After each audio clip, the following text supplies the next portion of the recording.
jab, uppercut, leave you laid out on the floor. Try to duck and roll, hit and miss, now you counting stars. Should've practiced more, should've hit the mask, get out there more. Claim that you're the best.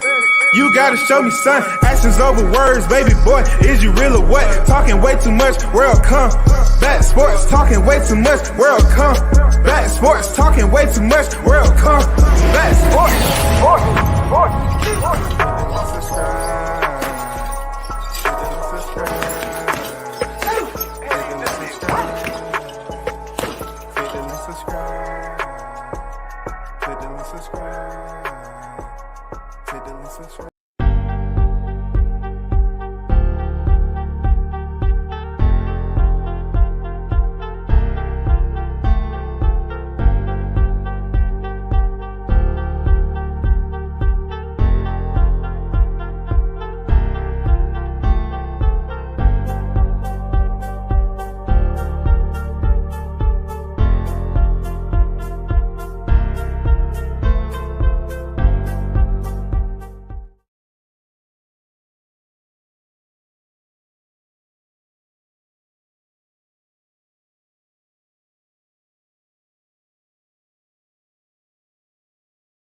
Good morning, everyone. WCS is back in the AM with Boxing Talk. Yes, sir. Look, when I have in the AM, it's basically miscellaneous boxing topics. That's why, it allows people to just, talk about any type of random topic or whatever.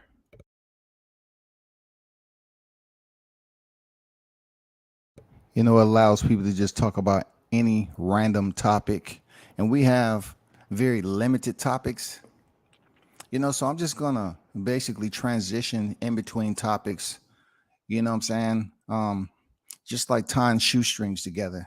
We're just gonna tie a knot here, tie a knot there, what I'm saying. It all depends on where we lead with it.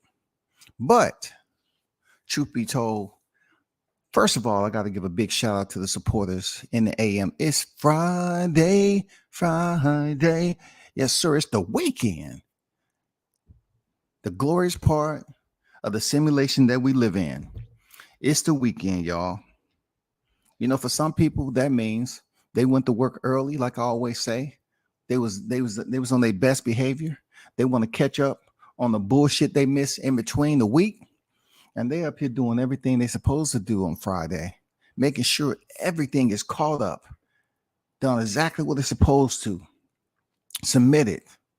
You know what I'm saying? So they are on task.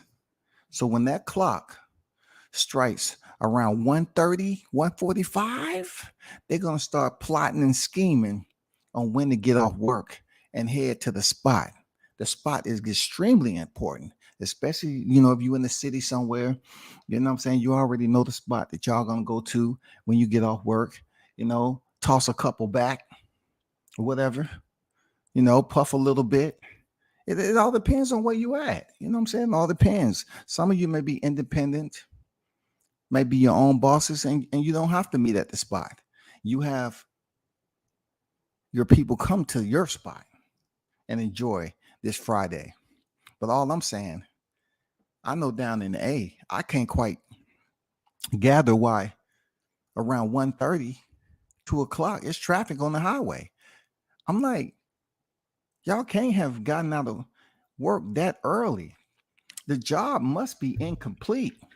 Who's the boss? I'm not saying I'm going around here trying to snitch on people, but I was like, I'm heading to a certain location, and I'm like, damn, it should be much easier for me. It should be much more time efficient. Gas is expensive. And I peek in through the window. I just want to see who's on the road this early. And it's always my people. I ain't gonna lie, it's always my people. Hey, what's up, black person? Yeah, okay, how you doing? Hey, do you get permission to be out here this early? I'm just checking, man. God damn. Usually I come through here, the streets are clear and all of that, but damn, it's bumper to bumper traffic. I mean, I'm trying to find, a balanced percentage, black people, white people, Hispanic people, I'm just trying to see if it's a balance of people being off work. No, it's not a balance, bro. But anyway, we always have something going on. And recently we had Jon Jones cross paths with Francis Ngannou. And I like that, man. I like that Francis Ngannou, who's now with the PFL, cross paths with Jon Jones. And I'm going to save that for entirely different live. But this is one of those meetings where a lot of MMA fans wanted to see these two fight while Francis Ngannou was still in the UFC as a heavyweight champion. But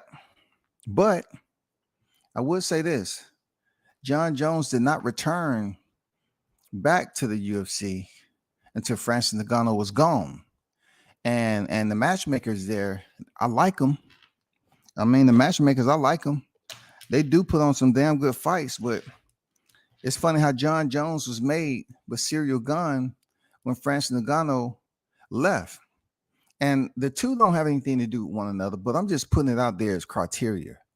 You know what I'm saying? As content. I'm just giving you a timeline because when Francis left and vacated the belt, Jon Jones came back and fought Serial Gun, who had already fought for the title before and failed. And not to mention he was undefeated at the time. So when he fought Jon Jones, I think he was 10-1. Jon Jones has been known to come back off a long layoffs and get a title shot, which he did with Serial Gun. And I just thought Serial Gun could have exerted himself a bit more in that fight.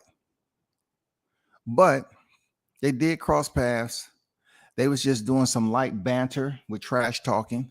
Nothing too crazy. But I'm going to do a separate live on that. Like I said, this is in the AM. And there's nothing to get all hyped up about. You feel me? There's nothing to get hyped up about. But yeah, you know how that is. Let me put this link in the chat. This is a link. Fancy Friday. This is a link Fancy Friday. For real. I usually don't put links out here, but I just want to hear, what people have to say about the miscellaneous topics. It's just like calling in or whatever. You know what I'm saying? So let's talk about Edgar Berlanga. Edgar Berlanga. You know what I'm saying? Edgar Berlanga is back on deck. And, he's trying to redeem himself in the best way possible from when he was looking a little bit shaky over there with Top Rank. And why I say that is, Edgar Berlanga is this guy who was, he had that record like Virgil Ortiz. You know what I'm saying? You talk to Virgil Ortiz, his wins equal his freaking knockouts. At one point in time, Edgar Berlanga, according to who you talk to, he was that guy. His record sits now at 20-0 and 16. He's still unblemished, y'all. You feel me? He's still unblemished. Shout out to him. I want to give him all the credit in the world. Shout out to Edgar Berlanga for still holding an unblemished record. But let's be clear. He ran into some difficulty when he stepped up in competition. He was one of these guys who loaded up with the right hand, the overhand right a lot. You know what I'm saying? And he was getting the knockouts. Real talk. He was getting the knockouts. And I made some really good money on him going the distance when he fought that 8-rounder with Damon Nicholson back in 2021. It was April 2021. Damon Nicholson was 23-3-1. Went in there and listen, he knocked down Nicholson several times, but Nicholson showed that heart, that grit, and kept standing back up and fighting on. And he ended up giving Edgar Berlanga his first distance fight. That was the first one that he went to the final bell. The first one. And it was from Damon Nicholson. So in losing, Nicholson won because it was a lot of hype with Edgar Berlanga, him knocking dudes out and people thought he was just the next best, whatever, the next best star, which he can return or whatever. He can continue to improve. But Berlanga was 16-0, and since that fight with Nicholson, he wasn't able to one up it. It's just like he really wasn't able to get back on track and start getting knockouts in a row after that. Because since then, he has not stopped anybody. He's fought Marcelo Caceres, and he went the distance in the 10-round fight with him. He fought Steve Rose, and he went 10 with him. And he fought Alexis Angulo. Berlanga was working on his boxing. And I'll go with that. You know what I'm saying? I'll go with that because it did seem like he was trying to box in a couple of these fights out of his, last 4 fights that went the distance. It seemed like he was trying to tighten it up. From what I understood, he has switched trainers, I think. But Berlanga, after Nicholson, when he was in there against Caceres, I think that's the fight that he was knocked down. He faced a knockdown in round 9, and he did rise up to answer the final bell. Yes, sir. And that was for the WBO NABO super middleweight vacant title. So Edgar Berlanga will go on to win that 10-rounder, and this is at the super middleweight division. And like I said, he went in there with Steve Rose, which to me, Steve Rose did very limited. I mean, limited. It was a sleep fest. Ambien was the sponsor. God damn it. I'm not going to lie to you. Ambien was the sponsor. I'm thinking Steve Rose gonna go in there and get this man a freaking headache.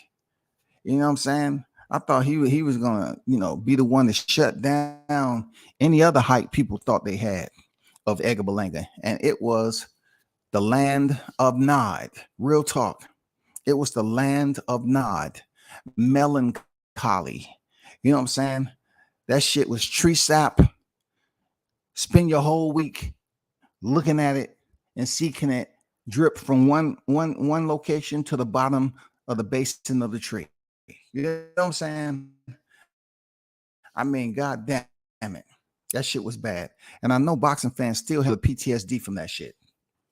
And with Angulo, I really, I don't know, bro. He might be still working on some shit, dog. You know what I'm saying? I think he was still working on some shit. And so much to the fact that Top Rank let him go after this fight. You know what I'm saying? And look, I was looking for when I look at BoxRec, I was looking to see if they notated that he tried to bite down and remove the clavicle or trapezius. You know what I'm saying? Or something. He bit down on his opponent's left shoulder and tried to remove the rotator cuff. Seriously. And I was disappointed in Edgar, man. Real talk. I was disappointed in him, man. I've seen him a couple of times since then. I really wanted to ask him, like, what was going on in your mind, bro? The fight didn't even seem like it was tough. It didn't seem like it was rigorous to you. Like you wasn't just fighting for your life in there. But I guess his opponent frustrated him enough to the point where he bit down on the man's shoulder. I don't know, man. You know what, boxers, we don't hear every bit of their conversation. We don't hear the trash talking all the time. But that shit was crazy, man. Good morning to the first in the building, Toby Bartlett. Salute WCS in the chat. We're global, baby. We're global. Better than being local. You already know, man. Shout out to Toby Bartlett in the building. Shout out to Big Blunts and Boxing. The GOAT is on deck. What it do, Blunts. I think it's good Berlanga has gone back to his old coach. He got carried away with his own hype, I reckon. I don't find nothing wrong with feeling yourself, especially when it is immersed in confidence. Because to be in the hurt business, you have to have confidence. You can't go in here, unsure, fighting scared. They calling you an eggshell type of puncher. You know what I'm saying? You ain't following through. You don't feel in control of the fight. I don't mind a man being in control, especially in the art of war. Like you gotta have some type of control, especially during challenging controversy. You gotta have some type of freaking feeling yourself moment. Because when you go to the dark side, you gotta have that confidence to get you up out that bitch. And I don't mind that. It's just with Edgar. Edgar is in about the culture, so to speak. I've heard rumors about Edgar and how many, how well connected he is, and his connection to the artistry of the music industry and stuff like that. And Puerto Rican fighter, how they love him over there in NYC. I'm just telling you what I heard, right? I'm just telling you what I heard. But as far as him loading up on all those punches and everything, he did what any other fighter would. For real, Toby. Like this dude did what any other fighter should do. If you're able to build up your resume by knocking dudes out and you're on TV doing it, you know what I'm saying? And that's bringing more exposure to you, more and more eyes. You know what I'm saying? More and more eyes coming to see you. You packing the house out. I feel there's nothing wrong with that. Let's go. Pack the house out, sell tickets, do what you got to do, build your brand. Cool. But you're in an arena full of boxing fans who are very finicky with staying loyal. These mugs do not stay loyal for long. So when you start to slip, and you might have still gotten the win, but if you knocking dudes out and you come to a point where you go the distance for the first time and they think it's a bit shaky, it's like, oh man, so-and-so is overrated. That's when it becomes tricky, because you got to either make the change, like you said, going back to your old coach, whatever. You gotta straighten some things out, get back to the fundamentals if that's what you need. And then the next time you enter and answer the bell under the bright lights, people can see that you're showing improvement. And I remember when Berlanga did it, he was trying to box. I remember, man. I remember. I was basically trying to predict when he was going to load up with the power shot. And sometimes in his previous fights that he showed, when he slid that right foot back to throw the power shot, it was kind of absent. It was tardy from when he started making the change, when he started working on how to box. I didn't see him automatically just go in there with the high guard and wait for his opponent to land about 3 or 4 shots. And while he slide that foot back to balance himself, sit down on his punch and throw that overhand right. He kind of got away with that because he was trying to box. And I commend him for that. Salute. You know what I'm saying? Salute to him for trying to change it up. But he did not look confident, when he was making these transitions, which that's part of boxing, right? It's a part of boxing, bro. I picked Berlanga KOs in the prediction league for his last 4 fights and been wrong, but I've gone Berlanga TKO round 7. I keep doing the same thing, but expect a different result. I know I made a lot of money off him going the distance because they thought for sure that he was going to knock out Demond Nicholson. And I knew a little bit about Nicholson. I knew he was a tough dude. And it was a good time. Real talk. It was a good time. Seriously, it was a good time. Let me take this down right quick. So something else that was in the chat that everybody's talking about. Not in the chat, but in the boxing waterways, is this right here. Some people seem to be extremely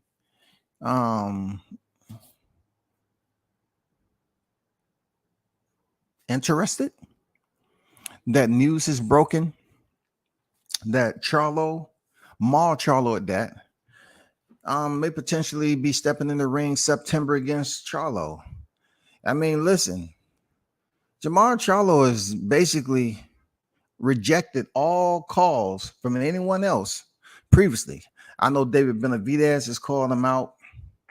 You know what I'm saying? Demetrius Andrade called him out. All this on the phone. We was there for hours, a bunch of bullshit.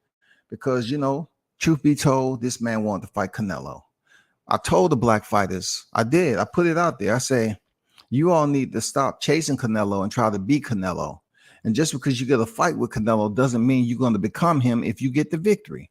Two fighters have already did that, and they still, you know what I'm saying, haven't understood.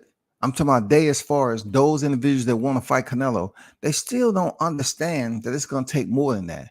Floyd was essentially bigger than Canelo when he fought him, but Bivol wasn't. And the only thing changed about Bivol was his placement on the pound for pound list. And he gained about, 8 to 8.5 more fans. He gained a little bit more fan base off Canelo, but you don't become Canelo. You know what I'm saying? When Canelo lost to Floyd, that's what people was expecting Floyd to do.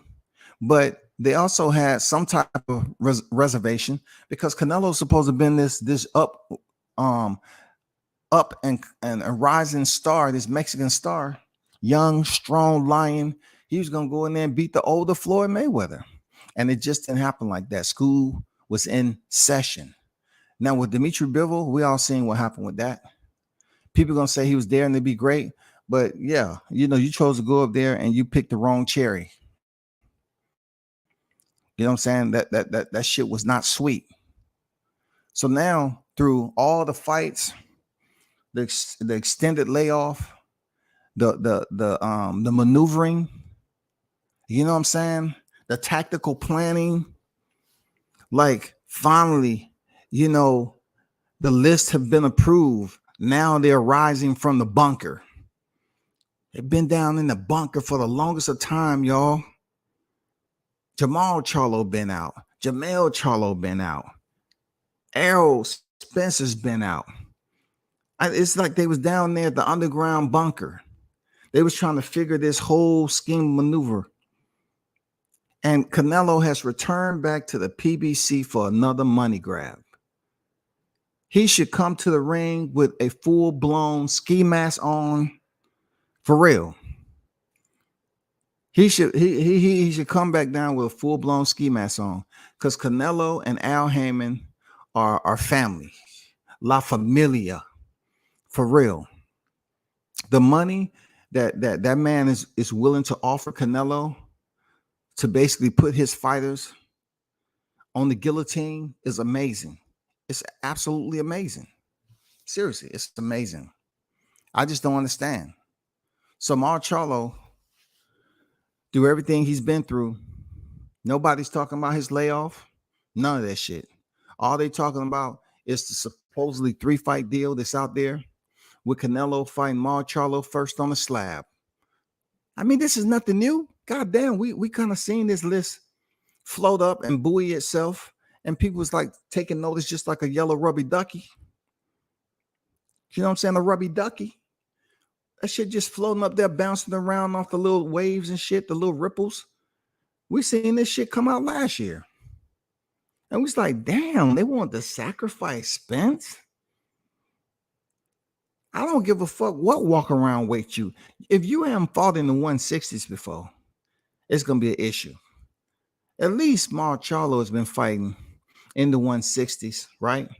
And his walk around weight is probably light heavyweight, easy. So I would give him more credit with going in there, touching gloves with Canelo at 168. Because from 60 to 68, you know what I'm saying? It's about 7 pounds they usually come in. You know what I'm saying? They usually come in below or even 2.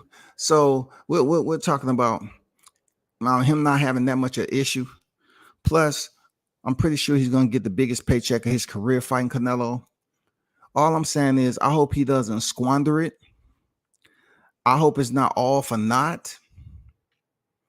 And he looks terrible. Because, it's going to be a lot of people from Texas, with Canelo and freaking Maul being residents over there. It's going to be a lot of people hoping that he goes in here and give a good account of himself. And I don't know if he is with the long layoff and all the personal problems that he's been going through. I'm just being, I'm being fair about it. I don't know. I mean, you gotta put him in the same category as any other fighter that we'll talk about that had a long layoff. This man has been out the ring for quite some time, bro. And you coming back in here with Canelo? Oh, man. How many people think you really have a chance of winning? How many people? Look, this is what I think going to happen. Truth be told, I'm going to tell you what I think going to happen. I think it's going to go the distance because Al Haymon and, Charlo is going to sell his O. This is his selling of his O. His brother's already, took that one loss before, so he's good. He's went on to become undisputed. But Mark Charlo is going to lose this fight. He's going to he's gonna punch that ticket, cash that check for that O. He's gonna turn that zero to a value of whatever his check is, right? So I think he's gonna go the distance. I don't think he's gonna be stopped because Charlo still has some fights that he's gonna be a part of. So I'm guessing he fight Canelo, and then off that loss, he may go in there and fight freaking Andrade or somebody that's at 168. I doubt he go in there with Benavidez. Seriously. But I'm thinking that he does go the distance and Canelo don't put hands on Mar Charlo. I think it's going to be a boxing match. It's kind of going to be like Daniel Jacobs. You know what I'm saying? Daniel Jacobs, tough fighter, but just didn't do it. He just doesn't do enough to win. Yeah, I think it's going to be one of those fights. For real. I think it's going to be one of those fights. Seriously. Facts W says Bill is chasing greatness, not money. Seems the others are chasing money, not greatness to me. Well, Bivol wanted to, from my understanding, he wanted to, fight for those straps, but Canelo didn't want it. You know what I'm saying? Then Benavidez, they're putting information out there that he turned down 45 million. According to, what outlet you look at, 45 to 50 million. Canelo turned that down. And Benavidez is over there with PBC, right? So that's a crazy story to pay attention to. You know what I'm saying?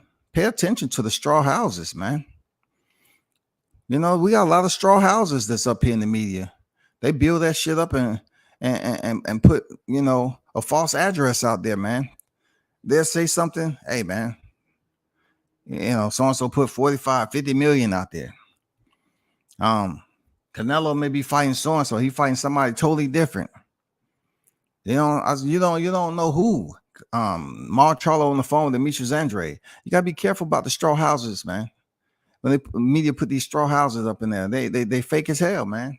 It don't take much. Just pull one strand out, that shit come crumbling down. We don't know what the hell. He talking about, we talk for an hour when we think we're gonna get Andrade and Maul. And now it comes out that Maul is facing Canelo Alvarez. And really, nobody's talking about it. They will talk about it after this Spence and Crawford fight. You got to think about it. You have 2 more months or whatever for that, or less, for that fight to happen.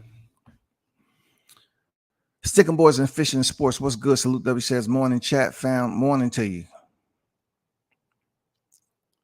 Morning, everybody that's in the chat. Yeah, that's where I'm at with this Mar Charlo shit. There's a reason why he behind Canelo in this picture, in this frame. I don't see him doing anything more than Daniel Jacobs did. And I just think it's going to be a fight where they box.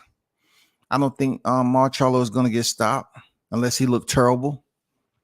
I haven't been able to put my finger on the way that dude has been acting. The reason might be his personal issues. I don't know. But like I said the other night, I'm happy that Charlo is getting a chance to make a big paycheck. I do feel that he's going into this fight and nobody's going to give him a chance of winning. I don't see him shocking the world with Canelo and going in there being the third man to ever defeat Canelo. I don't see it. This is one of those Danny Jacobs fights, man. Like, I see them going in there, moving around and going to the final bell, and that's it. And he goes on, takes his first loss, and then he get another big opponent and get another decent paycheck. Who do you know is hyping and jump roping this shit? Who do you know, man? Who do you know is just happy as hell to talk about this fight? No one just of yet. You know what I'm saying? No one just of yet. So that's where we at with it.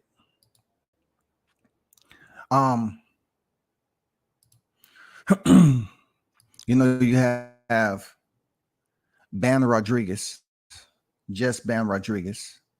You know, it's good to see him get back in the ring.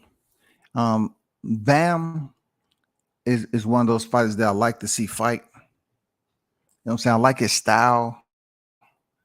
Very fundamentally sound. He's going in there against Sonny Edwards, man. 112-pound unification bout. You know, Bam is currently holding the WBO strap. So expect that to be fireworks, man. You know what I'm saying? Rodriguez is 18-0, 11 knockouts, and Edwards is 20-0, 4 knockouts. Not too much of a power shot, you know, concern. The percentage is not that high, you know what I'm saying, for his opponent Edwards. But it's boxing at the end of the day. Those are lighter opponents. I mean, lighter weight class, and you know, faster hands, move a lot, and yeah, that's what we're looking forward to. Of course, Bam Rodriguez, man, his claim to fame really was to be respected. Like the way he stepped in, seriously, the way he stepped in to fight for the vacant WBC belt, that was what you call a grand arrival. That is what you call getting the phone ringing and you showing up and showing out. He did that, man.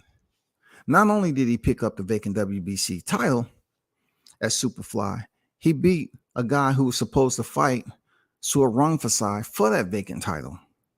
So I don't know what Juan Kudras was, you know, thinking.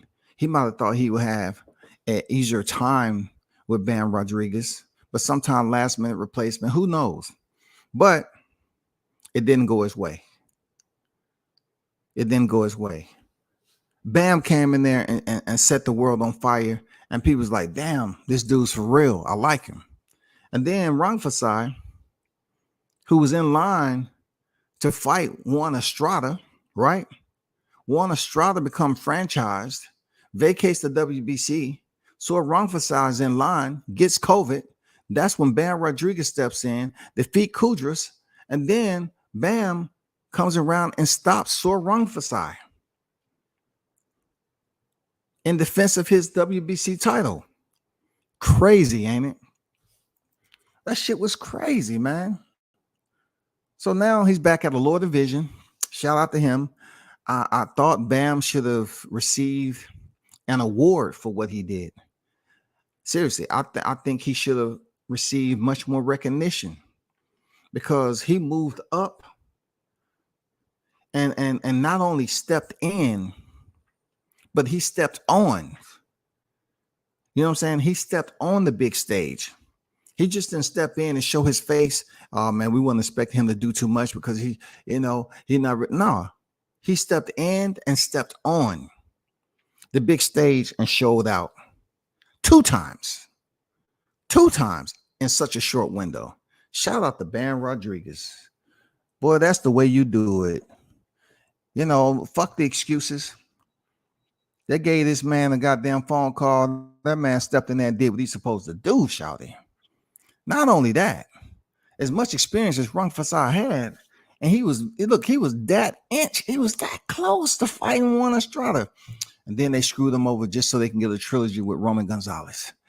Man, if I'm lying, I'm dying, goddamn it. That's boxing, ain't it? That's boxing, bro. But he's due to fight Sonny Edwards. I got Bam Rodriguez. I'm looking forward to a really good fight. You know what I'm saying? He dropped back down and picked up another title. And now he's going in here with Sonny Edwards for a unification, bro. How good is that? For real. How good is that, man? You know what I'm saying? We're talking about the WBO and the IBF. That's some good shit.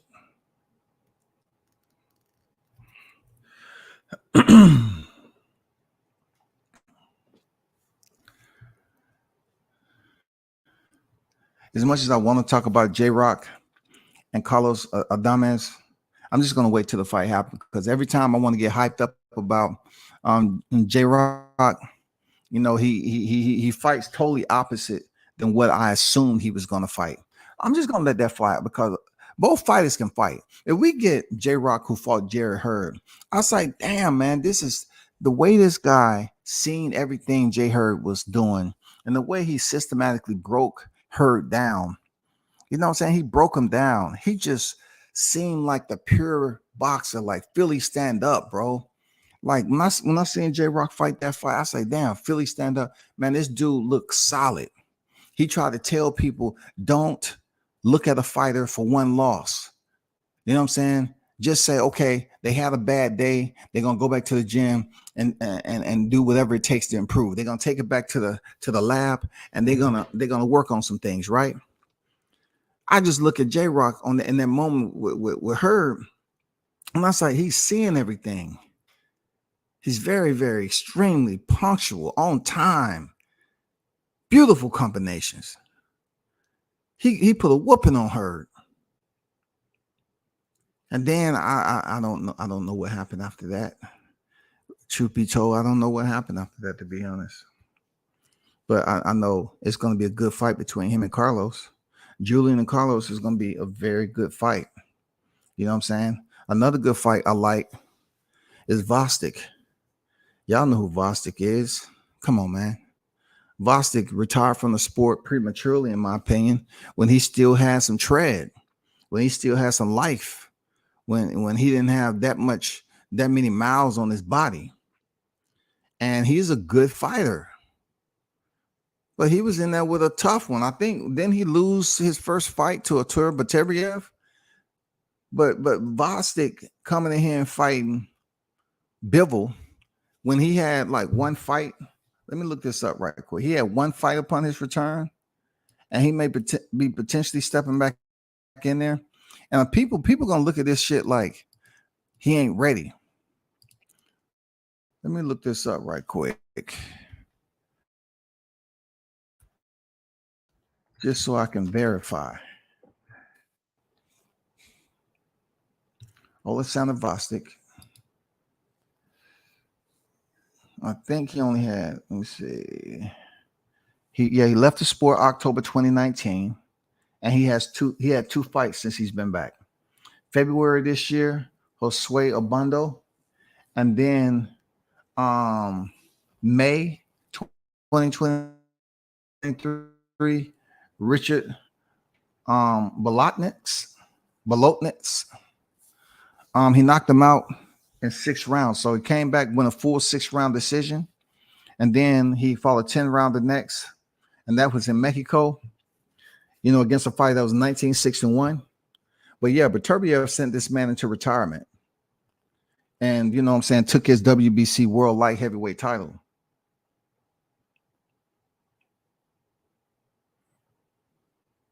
You know what I'm saying? So he may be set to return to face Dimitri Bivol. I like that. I like that shit. I like that. Real talk. Let me get back to the chat. Let's see who's been over here. Shout out and good morning to everyone that's in the building. I see the Warriors are on deck. Yes, sir. I seen the Warriors are on deck stomping with their big black boots. You know what I'm saying? It's Friday, y'all.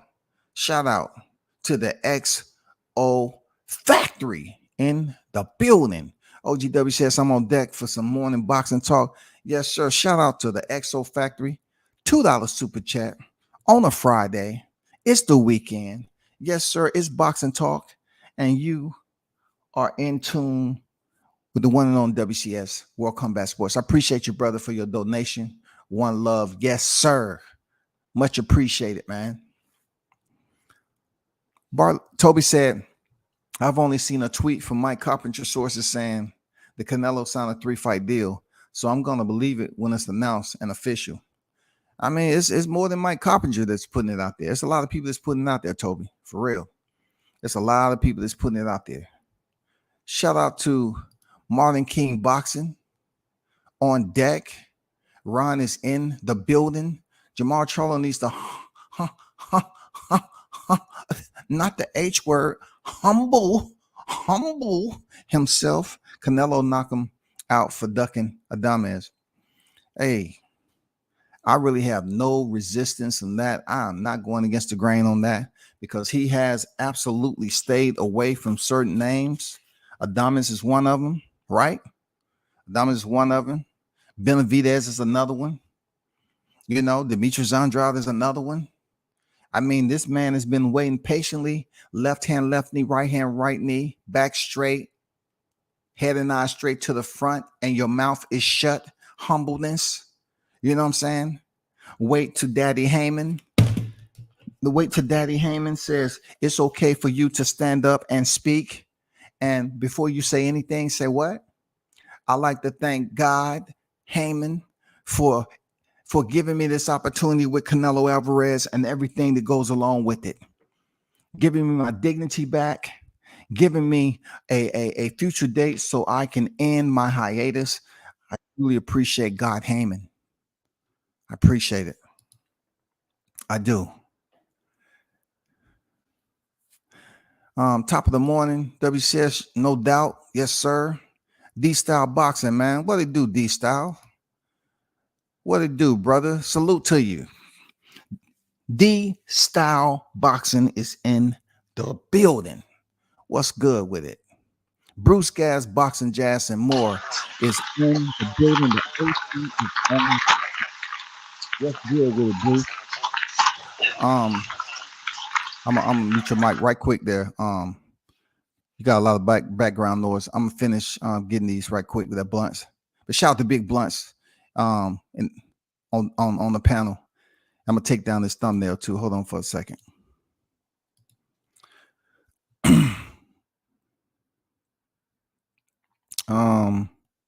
Tyrese on deck. Canelo's stimulus plan is in full effect over at PBC. I like that. Yeah, I forgot all about the stimulus, man. Yeah, I like the stimulus plan. I like that, man. You know what I'm saying? It is a stimulus plan, God damn it. But this stimulus plan comes with blood. It comes with blood because I believe a lot of these fighters that's on the stimulus package is sacrificial lambs. You know what I'm saying? For real. Just like we seen when it came out. You know what I'm saying? For real. I just can't do it, Tyrese. I can't say it without putting that in there. This stimulus plan has some meat packing freaking, products attached to it. You know what I'm saying? Some leg of lambs. Real talk. That's what I think. Shout out to True Media Today, USA Boxing coach Malachi in the building. What's good with it, coach? Appreciate you pulling up. But that's where we at with it. Big Blunts and Boxing. What's good, bro? What's good, OG? How you feeling, man? I'm chilling, man. Good morning. It's Friday. We talking this boxing shit. Yes, sir. Yes, sir. I'm out here working, man. I done got my goddamn van stuck in these people's driveway. I got a goddamn wait on AAA to come pull my ass about their driveway. It's raining like crazy out here. Damn, what they live? You had to go to a swamp. You had to catch a canoe out that bitch. I mean, how you get stuck out there, man? They in the capital, man. They in Annapolis. So I pulled up in the driveway. They got this unlevel ass driveway. It's flat on one side, but it's got some height to it on the right side. So I drove a little bit too far past. and now my right side hanging over the ledge. My left side, I thought I'd be able to reverse myself out, but man, I'm stuck like Chuck right now. I gotta wait on their ass. It is Okay. what it is. So what you got? I'm just talking about miscellaneous topics. Right Yeah. now. Well, So. I heard you talking about Berlanga, and man, I think seeing Canelo sign this deal, it has me. Mm-hmm. Of course, I bet. So one of the main factors in him signing that deal with Eddie was that he gets the Canelo fight, and that don't look like it's gonna happen anytime soon. So looking at that and looking at who he's getting ready to fight, Jason Quigley. I think everybody's expecting a knockout, similar to how everybody was expecting Regis to knock out Zorilla. And I said a couple of days ago, I think Edgar's going to have a tougher time with Quigley than expected. Edgar's been out the ring for a minute. Quigley last fought in April, which would mean that, if he had a full camp, that was a hometown fight in Ireland. If he had a full camp, it was probably 8 weeks. So he probably started working in February to get ready for that fight.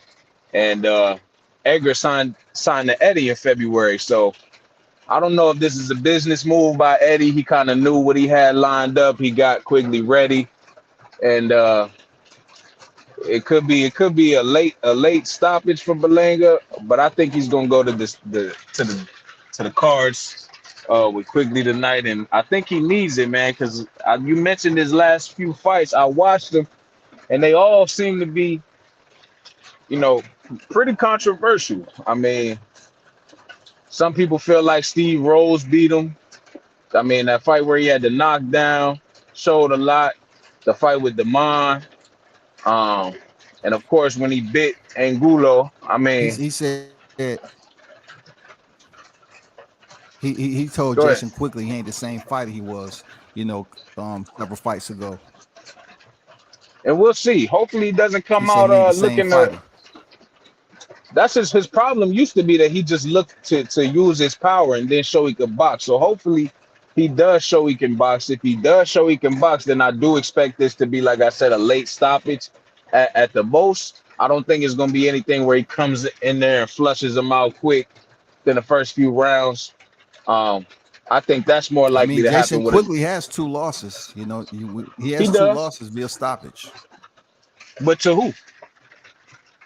The most recent, I should say. Demetrius, the most recent is Andrade, but I'm just saying he has 2 stoppages. Yeah, and I believe Jason the Andrade fight was that stoppages losses. Was that 60? Did he fight Andre at 60? Yeah. So I don't know. Who knows? I mean, how this gonna work at 68 for him? I mean, I hopefully he gives Berlanga a good fight. I think he will. As Berlanga said, we know what you're gonna try to do. Get on that bicycle and move around, and that's exactly what I expect from Quigley, to use his feet. He has good footwork. Edgar can cut off the ring fairly well, but is he gonna look to set things up and lay the traps and counter off Quigley, or is he just gonna try to look to land that power and give himself a rough night? Who knows? But I'm interested in that fight. And if anybody's betting on it, I would say don't hesitate to put some on a decision. It's plus like 300 or something like that. And if you're gonna bet knockouts, see if they got a 1-6 or a 7-12 option. I personally would take 7-12 on that for Berlanga. It's some other fights too this weekend, man. We got Carlos Adames on. Did you watch that press conference with him and J-Rock?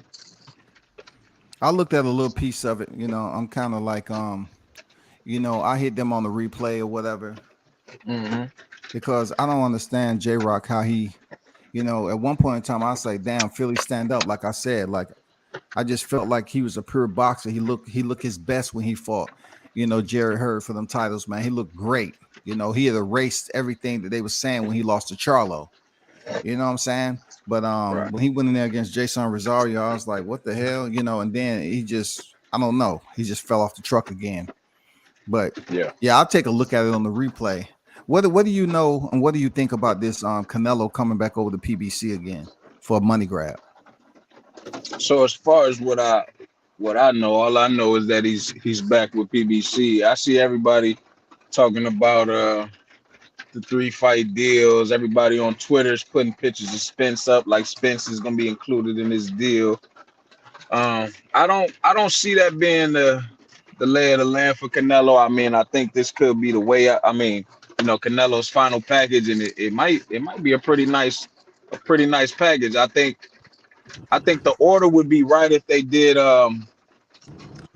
Charlo, then they did Andre, and then they did Benavidez, because I think Benavidez is probably the one who has the best chance to defeat Canelo, simply because he's been at 68 for a while and he's been active. He's had, recent fights. Charlo with the inactivity and Andre being fresh at 68.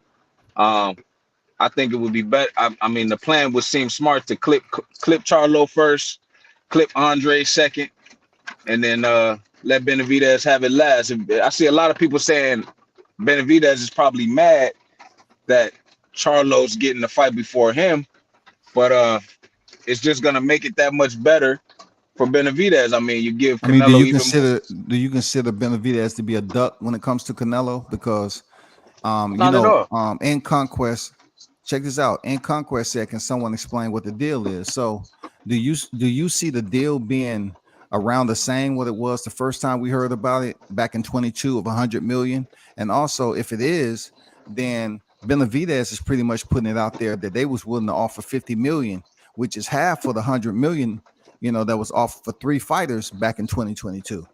And shout out to Coach Malachi in the building. Yeah, the OG coach. What's the deal? I mean, as far as the numbers and the money, I can't really say. I got no idea as to how I would speculate on that. Okay. But I would hope. I mean, I don't know, man. I just hope Benavidez is last. Like I said, it allows Canelo to get more wear and tear fighting Charlo and Andre, and it'll make it, hopefully make the fight easier for him when the time comes, and then he can pass that torch. I saw a lot of people saying Canelo ain't gonna pass the torch or nothing like that, but I believe, who else to pass it to other than a fellow Mexican in David Benavidez, and a young fighter, somebody who wasn't beaten. Benavidez feels like nobody beat him for his belt. WBC Canelo has belt. Correct. Yeah. Correct. Canelo has his belt, but nobody actually took it from him. So, I mean, I feel like that's just the way it should go. As far as the money, I got no clue. Maybe Coach can elaborate on that. Coach, what's the deal, man? Hey, good morning, Coach. Coach Malachi in the building. True Media Today, USA. Boxing on deck. What's good with it, Coach? Hey, what's good? What's going on there, man? Blunts. Good to see you in the neighborhood on a Friday, Coach. What you been up to, man? Hey, man. I listen to you every day, so I listen to you. Listen to quite, a few, a few people in the small circle I listen to, man. Be talking that real stuff, man. But me personally, man, I'm just happy that if Canelo signed with the PBC. Me, I'm not a promotional network guy, promotional company or network guy. I just want the fights at the end of the day. You see what I'm saying? Because we ain't getting none of the money anyways. But this would dispel a lot of myths or a lot of narratives. You don't want to fight the slick black fighters. Okay, if the rumors are true, he gonna fight a slick black fighter or maybe 2 slick black fighters over there at the PBC if it's a 3-fight deal. He's ducking the Mexican monster. Well, keyword is if, because we haven't heard it from Canelo. Nothing has been confirmed from Canelo or the people who are involved. We're hearing it from Michael Benson, Mike Carpenters, and they have been wrong before. So, but assuming that everything is on the up and up with that, that dispels a lot of that stuff. So now it's what I'm hearing now. Oh well, he's waiting. Charlo been out for 2 years. Okay, but that's Charlo's fault. He been out for 2 years. If he stayed out for whatever the reason may be, divorce, mental issues, or whatever, he stayed out because that was his choice. However, so I'm just happy we getting the fight. Period. He's over there at the PBC. We're gonna get the fights we want.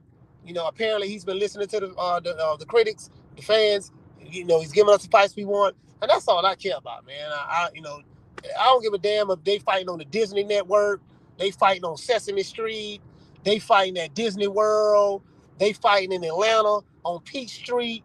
I don't give a damn who doing it, where it's at. I'm just happy we getting the fights, bro. And I've been a critic. I have criticized PBC in the past for I felt like they was protecting certain fighters with Jermall Charlo, Tank moving the way he moved. But guess what? I don't throw the baby out with the bathwater. We got to give them their props now. Right now, the PBC batting 1,000 right now. We got David Benavidez and Caleb Plant fought. Right after that, we got Tank Davis and Ryan Garcia. Next month, we're getting Errol Spence and Terrence Crawford. And then now we're going to get Canelo and Jermall Charlo and maybe some more people fighting over there with Canelo. Man, you got to give it up to him, bro. Got to give it up to him. And so I agree. Yeah. Period. Period. And that's what I got to say on that, WCS, my brother. Yeah, I appreciate that, Coach. You're right. They are batting 1,000 over there. We had like the big fights. Even though they're not my favorite, it's not all about favorites right now. It's just going off what has happened. And you're right. Tank came in here and had 2 good fights in 4 months. Then you had Benavidez and Plant. Now you have those solid numbers that came from Tank Davis and Ryan Garcia that did very well. Now they banking on Crawford, Spence, and also it seems like they're gonna take it to the back end of the year with a fight like Jermall Charlo and Canelo Alvarez. I like it. It's just he would have been out the ring 2.5 years potentially. I think a little over 2 years by the time he stepped in there and faced Canelo. So really, is anybody giving him a chance to go in there with the personal issues and him being, in a different mental state and going through those damn divorce, his divorce and separation? Is anybody giving him a chance? Is he going to just fit the bill like Daniel Jacobs? That's what I gather. That's the kind of energy I'm getting from this. But I'm happy for the brother being able to get the opportunity to step in the ring and get this paycheck. But I think he's about to sell his O. That's all I'm saying. Now, you know what, WCS? You hit the nail right on the head. I'm a realist now. I am a realist. This guy hasn't been in the ring. By the time this fight happens, it's going to be 27 months by the time he gets in the ring with Canelo in September. So, let's be real. Canelo has been active. Jermall Charlo has been inactive. So, his legs is not going to be up under him because he hasn't had a fight. You can spar, Swatter, you know a lot about boxing. You can spar all day long, but inactivity is the death of a fighter's career. And I would take an active fighter that's really good over an inactive fighter that's really good 7 days a week and twice on Sundays. Not saying that the inactive fighter won't be able to pull it off, because I'm pretty sure Jermall Charlo will be the sympathetic favorite with the guys who love PBC and love Jermall Charlo and stuff like that. Meaning people sympathize with him. They want to see him win, but is it the right time to fight Jermall Charlo for Canelo? Absolutely. It's the right time. Absolutely. Hell yeah. Shit. The man got whole problems. He going through a divorce. Well, he got custody of his kids. He been talking crazy on podcasts. He was on there with I Am Athlete with crying, talking about love you, and all that stuff there, blowing snot coming out his nose. I'm like, I felt like crying seeing him on that thing. I had a couple of tears well up in my eye. Like, man, this nigga crying. So Canelo probably saw that. Eddie, let's go talk to Al. And then when they said that when they said Eddie Reynoso and Canelo met with Al Haymon in Cleveland, he went to Cleveland, Ohio to meet with Al Haymon. I'm like, what? Because I thought Al Haymon was like Charlie's Angels, the Invisible Man. You get what I'm saying? Yeah. I'm like, damn, he went over there and met with Al. So that's, so Al closed the deal on that particular fight. So I'm like, hey, man, Potter told Jermall, I got you. Now, this is what I want to say to you, Scotty. You and Blunts. I want y'all to go down this rabbit hole with me now. What if this was a part of the divine plan all along from the great Al Haymon? What if this was a conspiracy? They sat down and thought it out, and Jermall Charlo was going through some issues, and Al say, look, man, let me talk to you. I got an idea where you will finally be able to get Cinnamon in the ring. What's that, Al? Listen, you're gonna have to sit out a couple of years. Man, what I'm gonna do? I ain't got no money. Listen, don't worry about it. We're gonna put a rumor out there. You know, you and your wife going through some things. You're gonna go through a divorce. That is going through. We do know that. But what we're gonna do, we're gonna sit you out for 2 years. I want you to go on certain podcasts, start crying, have snot coming out your nose, start talking crazy. And then I think if we do that consistently, what will happen is I will be able to lure Canelo over here, put you a part of the package deal. Once he become a promotional and network free agent from the zone and Matchroom, you will be able to get that fight then. You see what I'm saying? What if Al Haymon was playing 3D chess all alone and we've been falling for the banana in the tailpipe and this is the end result? What say you about that, WCS? Goddamn. Hey, listen to you, coach. I'm saying because it's Friday. When I get off this live stream, I'm going down to the heart of the Atlanta on Peachtree Street and get me some crack. I got to be on crack to believe what you just said. You know what I'm saying? I don't know, man. That should be deep. That shit, I need to be in another state of mind for me to even think that that's realization. I got to go get some crack rock and smoke it with Rick James, goddammit. You know what I'm saying? Because I'm thinking about this. Hey, you ain't far-fetched, man, or out of bounds when you talk about how they plan shit. You know what I'm saying? All the underhanded, the handshakes that we don't see, the agreements and all that. I mean, who can say they meet Al Haymon? People say they've seen him, but you talking about Canelo and them going to see him? What happened when Crawford said he wanted to sit down and talk and shit? You know, he said, hey, my mom, you know what I'm saying? Mom is sick. So, you know, Crawford really couldn't get a 101 from my understanding. But if Canelo and Eddie Reynoso went over there and talked to Al and he derived this plan, yeah, I wouldn't doubt it, because, you know, Al Haymon is a mastermind. He's a genius in this shit. He is. He's a genius.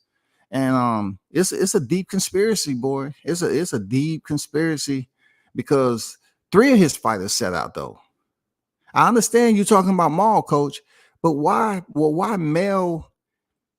But why Mel and Errol? You don't want to put them a part of the conspiracy?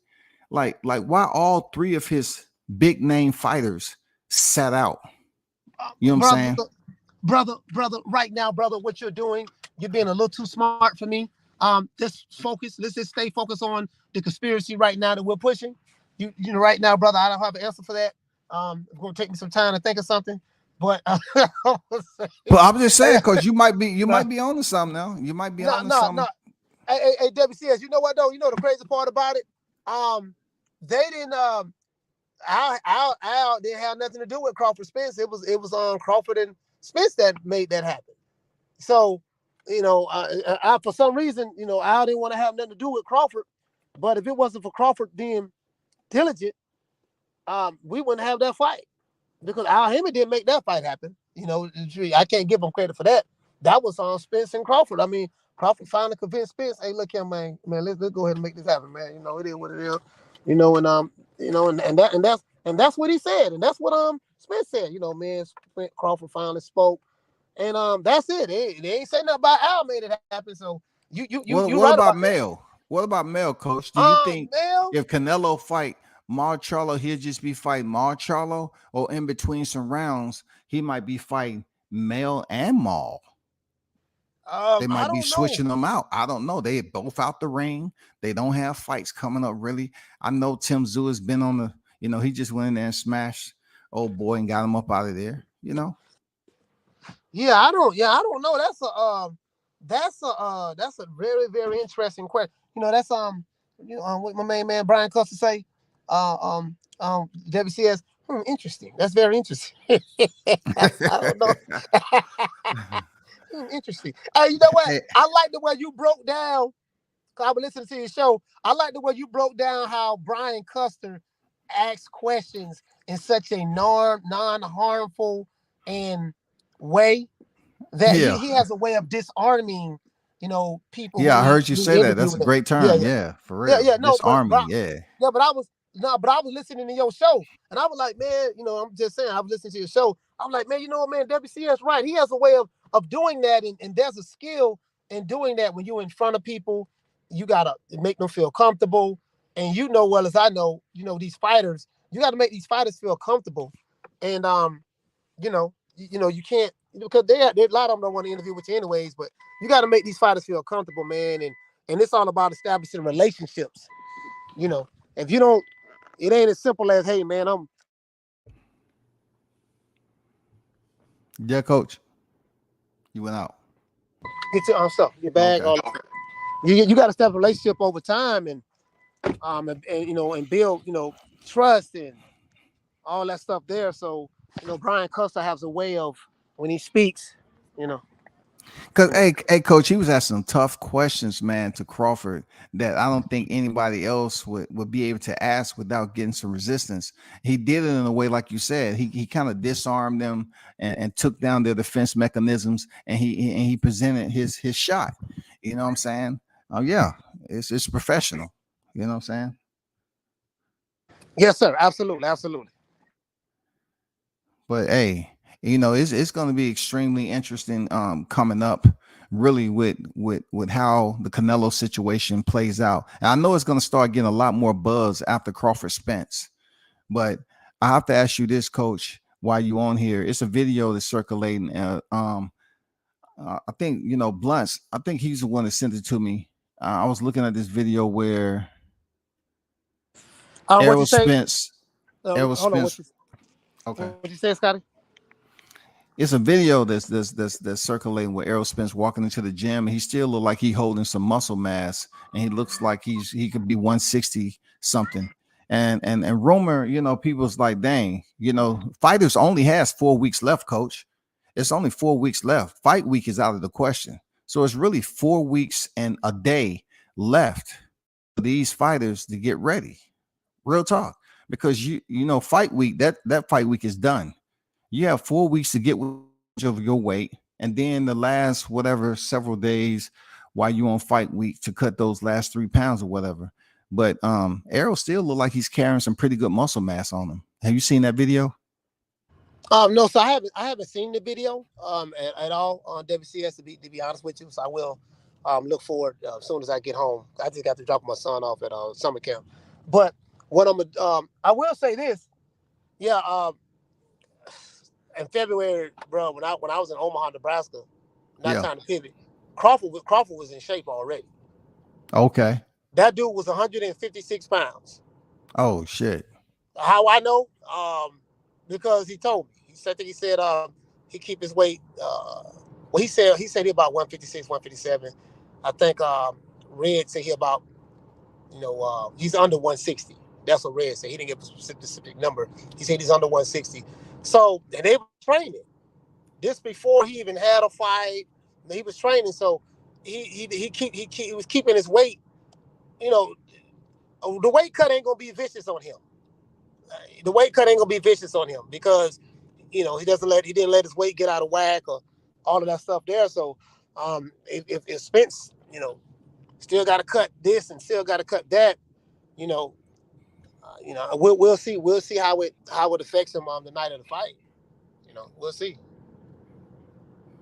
But are you going to be out there in the proximity? Huh? Yes. I'll forward it to you. You know what I'm saying? I'll forward it to you. Yeah.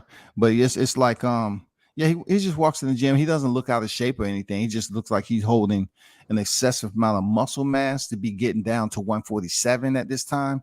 And they only have 4 weeks left, 4 weeks and a day left. So it's getting close, man.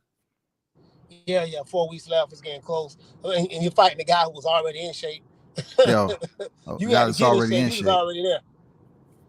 What did you think about the people who was looking at the press conference and saying that Terrence Crawford was way smaller, like it was a freaking WWE wrestling match? You know what I'm saying? Like Crawford maintaining his weight goals, and Spence was a little bit on the heavy side. Well, the one thing it looked to me that one guy was more in fighting shape than the other guy. And that doesn't mean anything. What matters is what they weigh at the weigh-in the day before the fight. See, he can look like King Kong at the press conference. That don't mean shit. When the fight comes, you got to be 147 or less, at the weigh-in. So that's where the rubber hits the road at. What is he gonna look like in weigh-in? I don't care how big he look now. So he's bigger, he's taller. Crawford is small. Okay, fine. Well, if he's small, and if put it this way, if you're looking at a size advantage, well, this guy he's bigger. His size, because that's what I keep hearing. His size. If that's what you're banking on, yeah, bro, I feel bad for you. Mm-hmm. I agree. That size ain't gonna mean shit. This ain't Mikey Garcia. I mean, how big was Zerto when he fought Bivol? I mean, Bivol almost stopped that dude, and Zerto he looked like a cruiserweight, freaking heavyweight in there against Bivol. Yeah, absolutely, he did. We had a size difference with Taylor and Tio, and we saw how that went. So I don't play too much into that size conversation. But OG, how did you feel about Spence's size and seeing both of them dudes? I mean, you was only a matter of 2 or 3 feet away from them dudes. I mean, what was your first impressions when you saw him walk, right past you, basically? When I seen Spence walk around the corner on the red carpet, I ain't gonna lie, I said, damn, this dude got some size on him. He's bigger than I thought he was. I've talked my shit online. I seen the pictures. I said, he was at Frank Martin fight. But when I seen him in here, I was like, dang, Errol's still big. Now, not so much overweight, but he was bigger than I thought. He's really ready to move up to 154, 160. He is. But I also thought about this. I say, well, I'm doing the calculation. I'm looking at Bud. Bud look relaxed. Look like Coach said, he's at his weight goal. But Spence, he looked big, man. I was like, damn, this dude got some weight to cut. I wonder if he's mentally motivated to cut this weight. Will he be able to lock in like that? Because he's on bar. I mean, he's on a short time clock. You know what I'm saying? That's what I seen. He's much bigger than Crawford when I seen him in person. Because he shadow boxed right in front of me. I said, that dude still got weight on him. Yeah, and another thing too, man. Size don't necessarily equate strength. I know dudes, man. I know some big dudes, bro. And I know dudes smaller than the bigger guys, but the bigger guys, the smaller guys, stronger than some of the big. So, a lot of people, but some people are equating. Can you hear me? Yeah, I can hear you.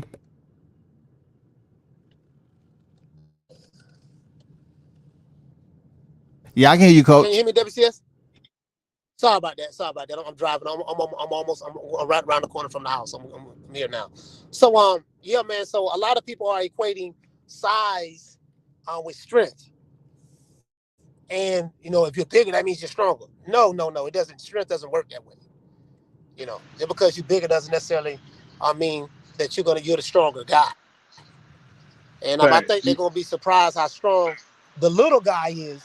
When you see how strong this little dude is, I had this guy tell me, "Yo, man, remember Mikey Garcia was 39-0, just like Crawford is, and you saw what Errol did to Mikey Garcia, bro. I didn't even entertain what the dude said because for you to say some dumbass ish like that, right?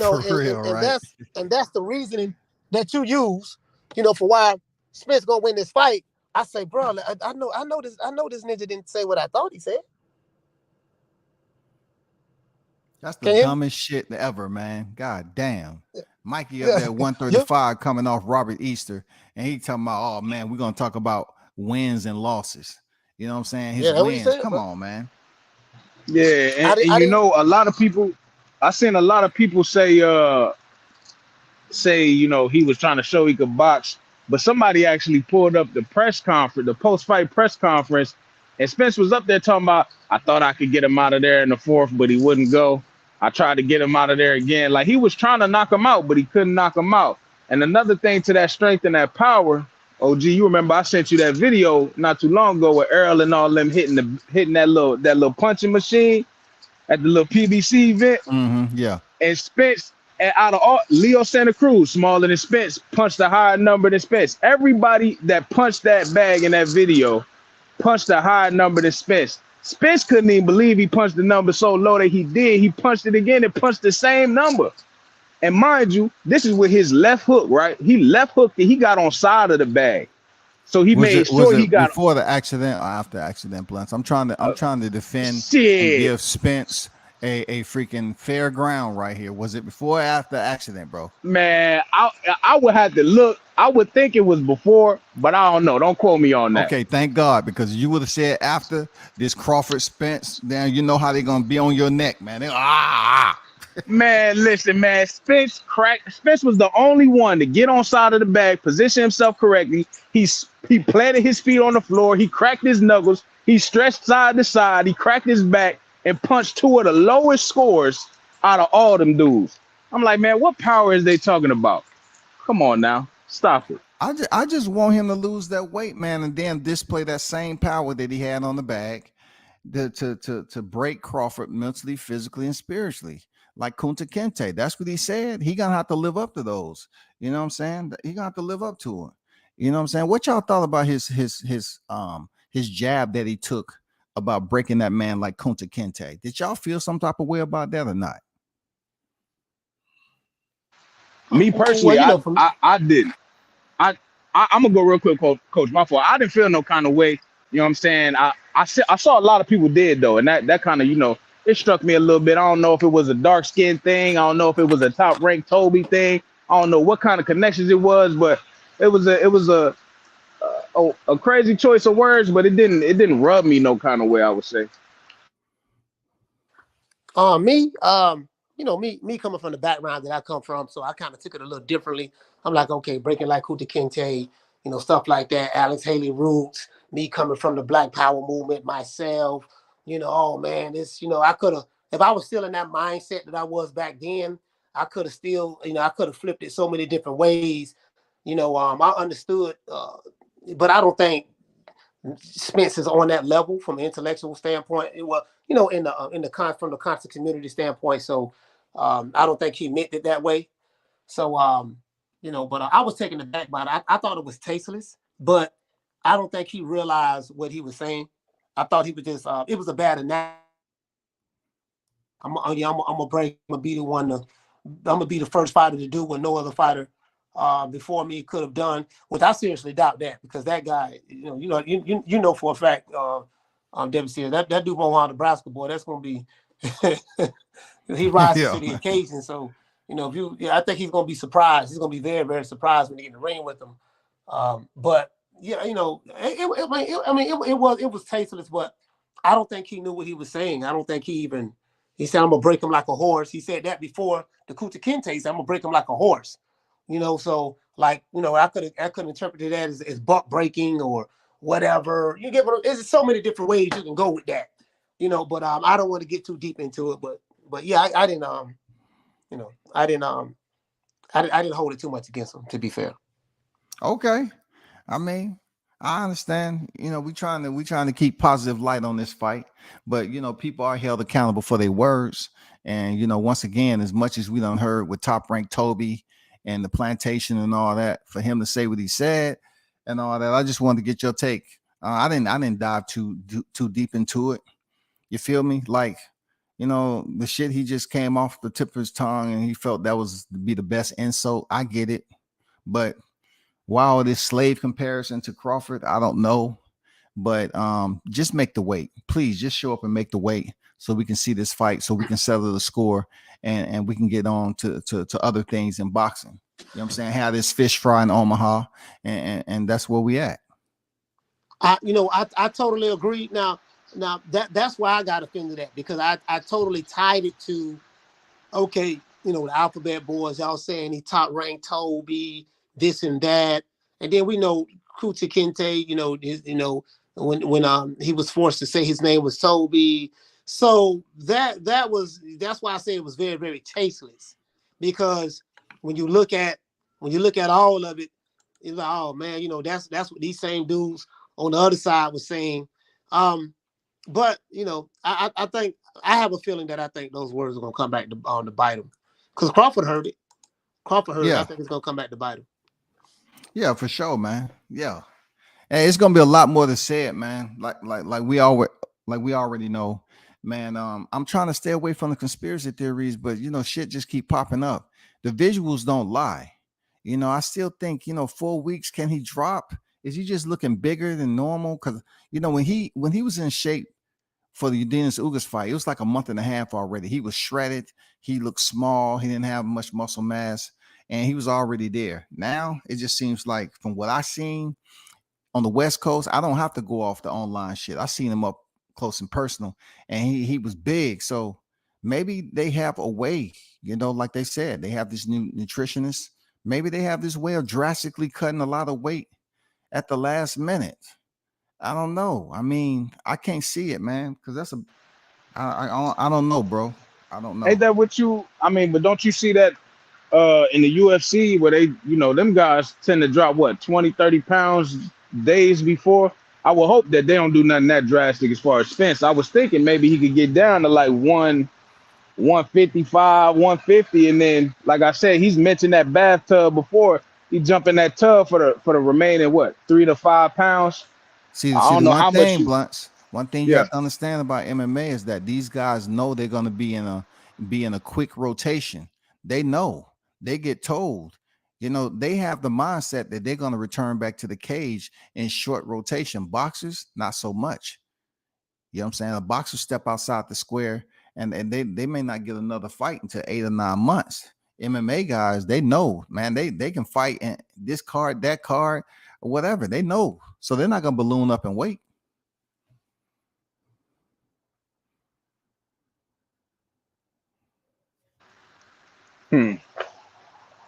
Yeah, I don't know, man. I mean, all I can say is I got provided a little bit of reassurance. The second press conference when they was in New York, and Crawford said the only thing that matter is he show up at 147 pounds and make the weight. And because before that, it was Spence saying we meet at the weight we agreed upon. So we ain't know what he was talking about.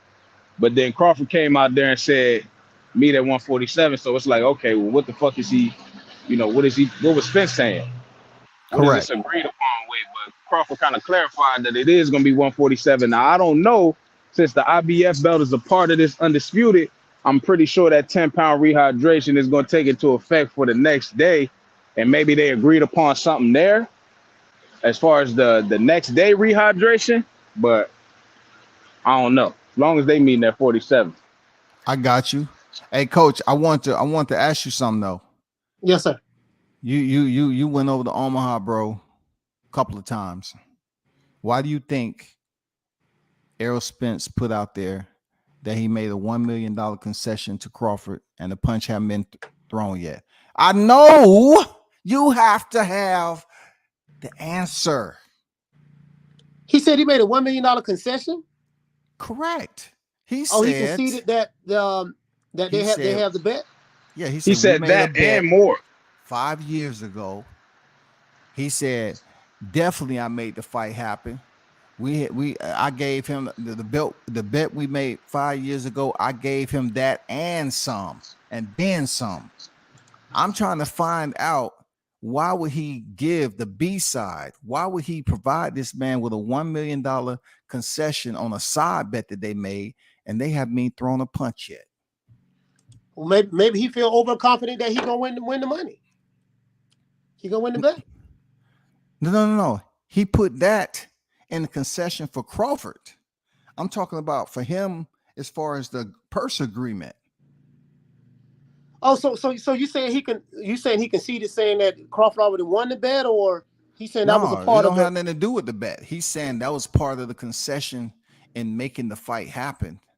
You know okay. Why did he do that? Yeah, because he the B side. So why would you say, yeah, and we made that bet 5 years ago, so I gave him that and then some? How can you say you gave somebody something when and you the then A side some? and he the B side? Yeah, like how the B side. The B side should just be happy, just to, you know what, man. I think Spence made a mistake by saying that, because when I was online, and I think you and Blunt was online, when I was listening to Spence's financial advisors on YouTube, they were saying that, you know, Crawford should just be happy just to be in the ring and with this guy and don't take anything. And Spence did the heavy lifting. We was hearing stuff like heavy lifting, as though niggas in the gym lifting weights. He has 3 belts. You have 1. You know, all of this stuff there. And then now the bet as it relate to and the bet. I didn't even realize he said that. Wow.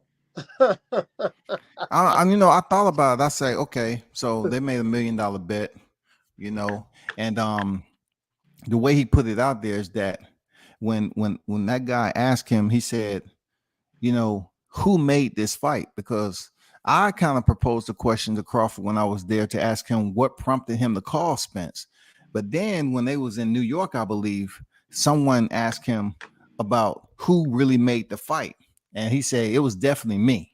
And then he talked about the concessions. I didn't quite understand why he would concession $1 million bet as a part of getting Crawford an agreement for the fight. He was pretty much saying he had to appease Crawford to make the fight happen. And within that concession was the $1 million bet they made. You know what I'm saying? Why? I mean, why would you even have to go there? Nobody had really been talking about that shit. Yeah, I don't know, man. I know Crawford probably brought up. Look, man, we still got that $1 million bet. Yeah. Hey, man, cause you said, and you said, now you did say you're a man of your word. Now you're a man of your word, and I know you plan on keeping your word. I can just imagine what that conversation was like. You did, cause I know if it was me, that's what I would say. Now listen, man, I know you're a man of your word. You did say that you was gonna clean up your side of the street. And then you said that after you clean up your side of the street, you was gonna come take my M&F and belt. So now you cleaned up your side of the street.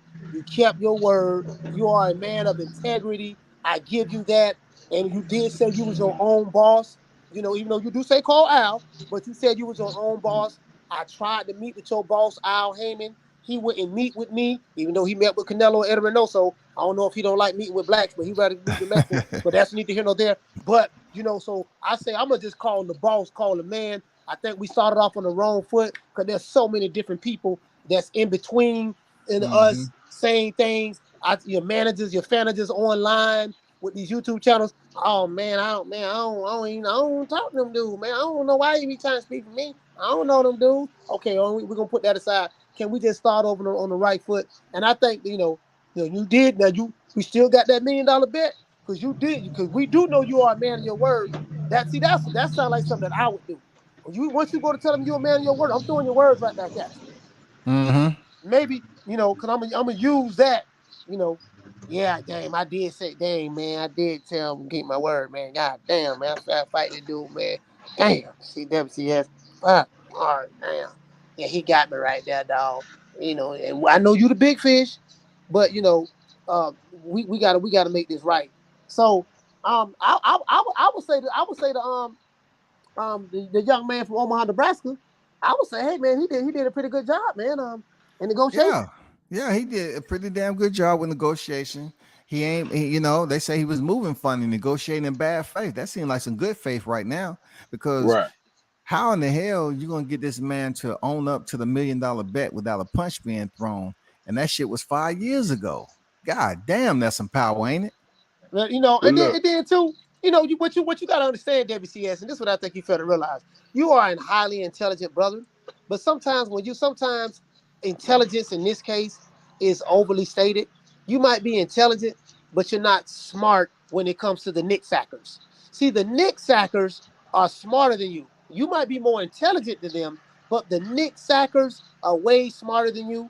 And when you're dealing with Wakanda math and Wakanda logic, my brother, it doesn't, it's not, you can't relate to that. You get what I'm saying? And that's what you got to realize, my brother. So he's negotiating in bad faith, and he's a bad businessman, because he finally getting the type of money that he wants. What you should have did, my brother, in the land of Wakandaism and the Nick Sackers, you supposed to take the lesser of the take the 10%, the 20%, you're trying to get more money, trying to be treated fairly. that's what they call bad faith, brother. So I think you need to, get off your intellectual high horse, come down to the Nick Sackers and Wakandaism, and you got to understand how Wakanda math work, brother. Wakanda math don't work like universal math. Universal math, my brother, 2 + 2 = 4, and Wakanda math, 2 + 2 = whatever we feel like it should equal at that time. It's based on feelings and emotions and not based on facts. And I think that's where you missing that, my brother. I just wanted to put you up on that right quick. I appreciate that. Always good to get put up on game, man. You know what I'm saying? Showtime, what's good with it, bro? Hey, shout out to Juice Lee with the $5 super chat. He said no 10-pound IBF rehydration when fighting in unifications or having multiple belts anymore. Blame Danny Jacobs. Appreciate you. One love to you, Juice Lee, for that $5 super chat. I think he was talking to you, appreciate it, Juice. Yeah, appreciate that, Juice. And real quick, before the OG shot cook, I just want to say when I heard Spence say that he gave, basically what I heard was the fight is happening because I gave in the bet. The fight's happening and the bet is off because I gave Bud more money. And he also said I gave him more than the people in the suits thought I was gonna give him. You know what I mean? So all that shit you heard, he said that. He's like, the people in the suits didn't even think I was gonna do what I did, and that's the reason why it's happening. So again, I say, if you're the reason it is happening, then that only leads me to believe that the reason it wasn't happening is because you didn't want to come up off the money, and that's what it was. And the whole time they painting this picture on Bud as Bud being a bad businessman, but the whole time Bud was looking. It seemed to me like Bud was just looking for fairness. He said, "I got 25 million for me and you. That's 50-50. That's equal. That's fairness." You know what I'm saying? So whatever it was, it seemed like Bud just wanted it to be fair, and I guess they wasn't trying to give him that, and it took for them to give him that for the fight to happen. So who knows? Shaw News, the Sauce Experience team, Tucker in the building. What's good with it, Shaw? Salute to the panel, Blunt, Coach Malachi, yourself, WPF. Yo, July 29th, the jig is up, man. Team Spence been lying forever. Everybody that really pays attention to details, the writing is on the wall. They never wanted to fight this man. They tried to make every excuse why the fight couldn't be made, why the fight shouldn't be made. Now that the fight is made, they're upset. Clear as day in the coach of the year, Derrick James. Clear as day with Earl Spence. Because now that the fight is here, the main objective is to build the fight up, not tear down the fight. You see one team building the fight up. You see the other team still with that same stinking negative energy towards the fight. Crawford is a nobody, hasn't fought nobody. His accolades and accomplishments in the game against nobody, but yet you took the easy route. So if that was the case, why didn't knock him off in the beginning since he was a nobody? But like I said, July 29th, it's here. It's coming. As long as nobody gets hurt now. Stranger things have happened. Canelo's over there. The big fish has been wanting to get, slaughtered, sacrificed to Canelo forever and a day. So we just gotta hopefully he makes it to the finish line. Hey, Shaw, a piece of you, brother, man. I want to ask you a question, and I say this all this, and I ask people this. I say it on the show. For the life of me, why is it that I think I kind of know the answer to it. Why we can't be as a people be happy that we have two brothers getting paid. Two brothers making 8 figures for this fight.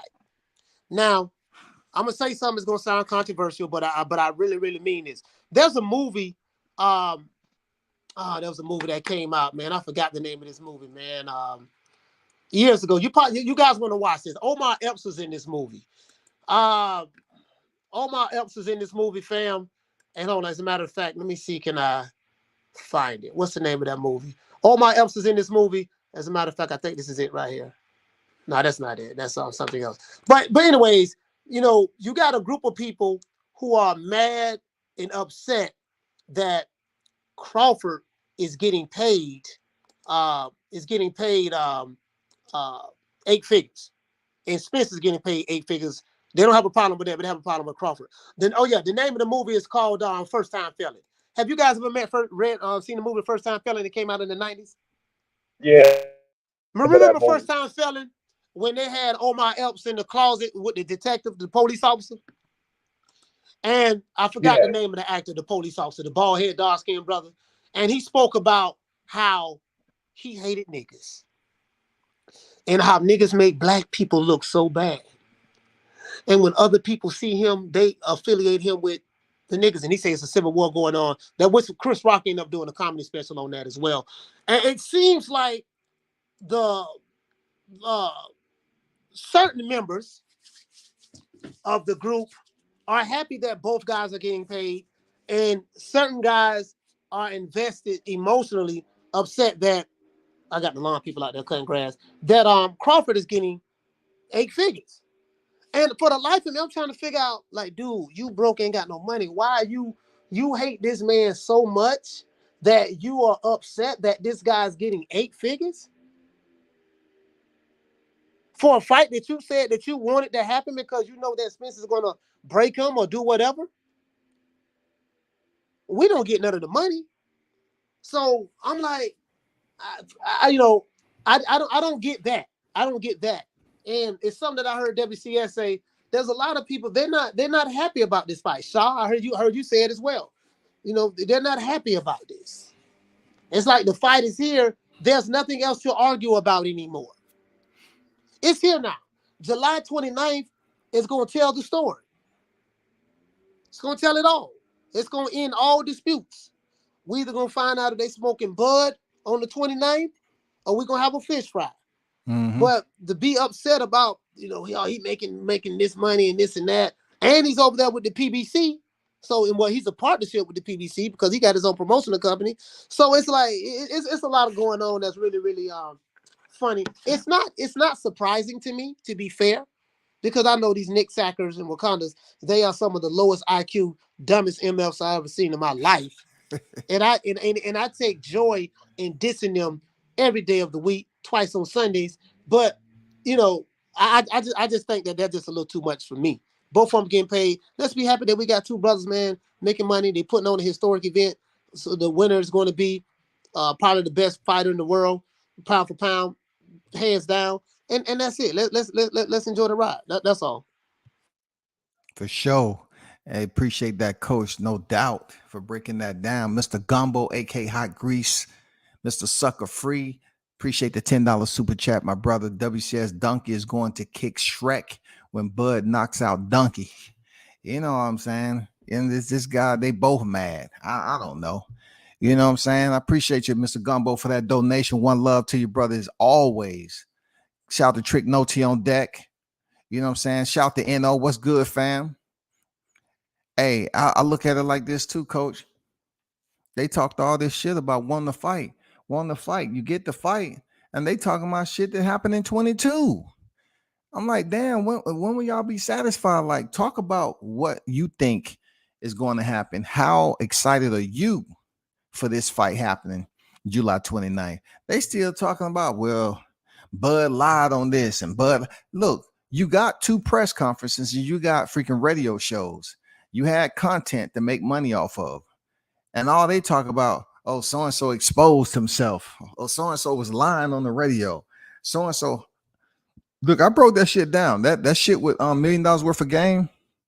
Obviously, there's some favoritism that was going on towards, them and Errol Spence being born in NY. Because you talking about Danny Garcia was called, Bozy was called, and Boots was called when Crawford was on deck. When Errol was called, it was just like goddamn getting some popcorn, eating a motherfucking glizzy, and getting fucked up and shit, just talking. It wasn't too much boxing content. Nobody was called.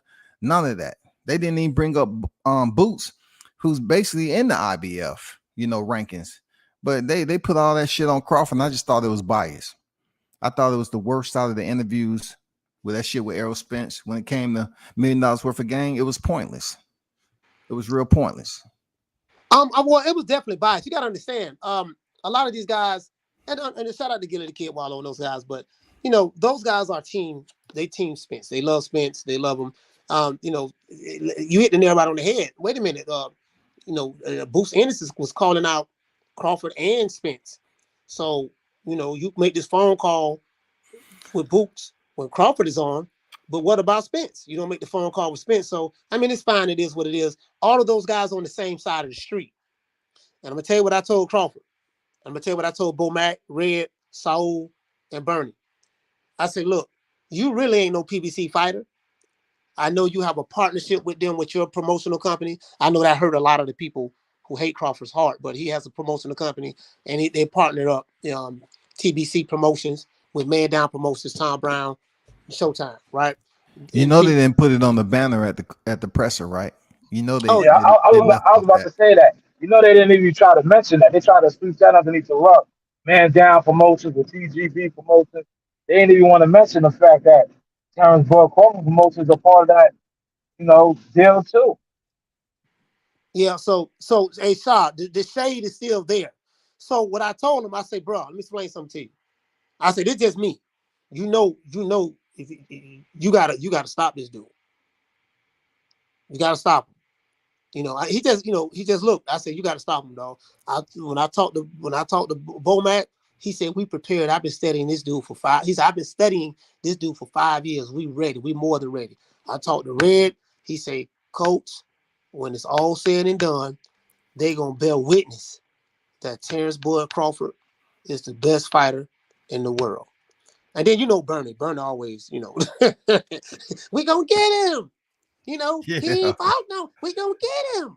They say the kid ain't fought nobody, and then when we beat him and stuff him like a turkey, what they gonna say then? Yeah. So you know how Bernie. I was about to say that. Bernie said, "We're gonna beat the stuffing out that turkey. We're gonna beat the stuffing out that turkey." He ain't what they say he is. We gonna show him he ain't nothing but a blowed up bologna sandwich. I told you. So Bernie talking, and then Saul, he's very, very happy. I haven't seen these guys that happy like this, because when I was there in December and I was there in February, they wasn't happy like that. But now, bro, it's like it's 1999. Everybody doing the Tootsie Roll, the butterfly, the Cabbage Patch, the electric slide, bro. Miss Deborah, she happy. When I was at the house, and guess what we ate? We had fish. It was fried fish, deep fried fish. No, I'm not lying. You can ask. It's not lying. They had a fish fry on Omaha Day. I was at his mom's house, and we was just sitting out there in the yard and inside of the house. I met his brothers, some of his brothers, and a lot of people don't know he got brothers. But yeah, he man. It was really nice, man. They happy, bro. Everybody happy. Hey, the next time you mention, you ate some deep fried fish, at least bring the brothers home just a piece of it, Coach. Just something. Wrap it up in a Ziploc, something to preserve. I mean, that's Omaha. That's history right there. You know what I'm saying? You can basically you can attest that you was a part of the first fish fry, leading up to this fight. You know what I'm saying? The shade. Hey, I'm just saying. Hey, I want to give Jermall Neezy his shout out $5 super chat, man. Good morning, brothers. Are y'all saying that this ass whooping from Bud could have happened last year? Keep your foot on their necks. No doubt, Jermall. One love, brother. And I always thank you for your support of the channel. Man, we got Green on deck. We got the Exo Factory on deck. We got a panel full of warriors and soldiers. What's good, brother? Salute and good morning on this Friday. Hey, salute WCS, salute Blunts, Coach Malachi, XO, what's going on, fellas? What's going on, What's bro? the deal, gang? What's the word? What's up? I hear y'all up here cooking, man, about the ins and outs of that comment that Spence made, man. I was real intricate thinking on that, man. I like that a whole lot, man. But man, like we almost at the end, man. I can't wait, man. I wish I wish I had a time machine, man. I go into the future, man. You feel what I'm saying? I take my champagne bottles with me in the time machine too. I go right into the future, so I can see the fight. But I'm gonna be patient and just wait, because I'm still very I'm very certain on the outcome of a violent stoppage via Terrence Bud Crawford. Ain't nothing wrong with that. Ain't nothing wrong with that. XO, what you got to say, Brick Dog? Hey, shout out to you, OG, man. Appreciate you having me on, big bro. No doubt. Yes, sir. Shout out to you, Blunts, Coach, Green. Yeah. I can't see the other brother over there. Man, hey, look at OG. I all respect Coach. And I know you said everybody happy, but let's thank you, man. Everybody that's on Bud side is happy. Let's, you know what I'm saying, them Earl Sexual know they days was numbered, bro.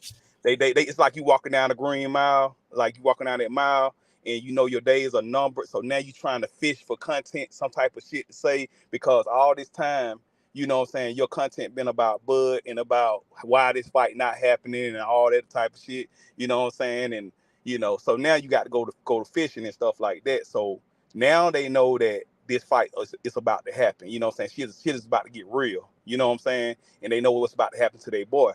So, you know, it's almost like to us, it's like Christmas.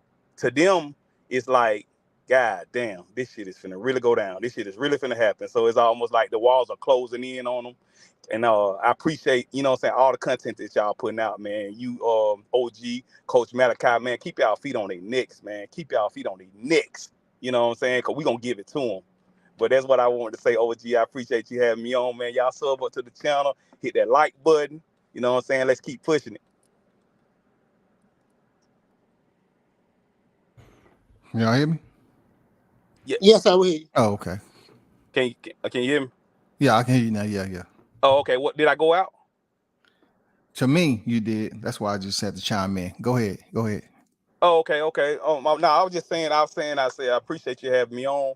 I said, you know what I'm saying? I was just shouting out everybody, shouting out Blunts, Coach Malachi and Green and everybody, you, OG, for having me on. But I was just saying, man, yeah, I know what Coach was saying. I said, all respect. I said, you know what I'm saying? He said that, you know, everybody ready for this fight to happen. But I said, no, everybody on this side, Bud side, is ready for it to happen, because we know what's finna happen. Them Earl Sexuals know the walls are closing in on them. They walking down that green mile, man. It's shit getting real now. They ain't got shit, you know what I'm saying, shit else to talk about, so now they reaching. You know what I'm saying? Yeah, absolutely. Hey, OG, it's almost like, you know, you on death row and you walking down that green mile and you know that that time is coming. That time is coming, bro. It's coming. So They just don't seem confident, man. Like all this talk, like, you know, they just don't seem confident. I mean, if you boosting up Spence, what part of it you're not sure about? I mean, I thought y'all niggas was sure. I thought all of them were sure that, hey, EJ is gonna do what EJ does. He's gonna break them up and all this other stuff. But once the fight is made, these dudes are silent. I don't understand it, man. hey, OG, it was nice when you had something, you know what I'm saying, they just want to have something to talk about. Like, why this fight not happening? We're going to blame Bud. They had all this shit to talk about. But now the fight is really happening. You know what I'm saying? It's almost like, you know, they not confident no more. You know what I'm saying? It's almost like, okay, the fight is really happening. So we ain't got shit to, you know what I'm saying? We got to be reaching for shit now. You know what I'm saying? So, you know, they didn't want the fight to happen because they just wanted that content to talk about it. You know what I'm saying? So that's what that was. They just wanted to talk about it. They didn't want the fight to happen. They wanted to talk about why it wasn't happening. Yeah. And Bud was the reason why it wasn't happening. I totally agree on that, man. Yeah. Bud was responsible for everything not happening. For real. Everything not happening. Yep. And so I appreciate y'all keeping y'all foot on their necks. You know what I'm saying? You, Coach Malachi, man, y'all keeping that pressure on these guys, man. The wall closing in on these guys. And this what it is. You know what this remind me of, brother? This remind me of an old lady, an old bitter lady who ain't never happy. Have you ever been with a woman that's you know, that's she's always complaining, ain't never satisfied. Everything, no matter what you do, always have something to whine, bitch, moan, and complain about. These sapsuckers, these aerosexuals, they remind me of that. Just always mad, always bitter. Like, bro, Right. like you ain't happy about nothing. Just they live in a state of misery. I'm over here happy singing. You know, I went to the local one leg up contest just the other night to celebrate the fact that we have a fight of this magnitude finally going down. I'm happy. I'm seeing, people who support, Spence. Crawford. They throwing block parties, all types of stuff. And then, when they come online, it's like it's a funeral. I remember hearing sad singing, slow walking, roses are dead, dudes is just mad, mouth poked out, just angry, upset, swinging in the air, still complaining.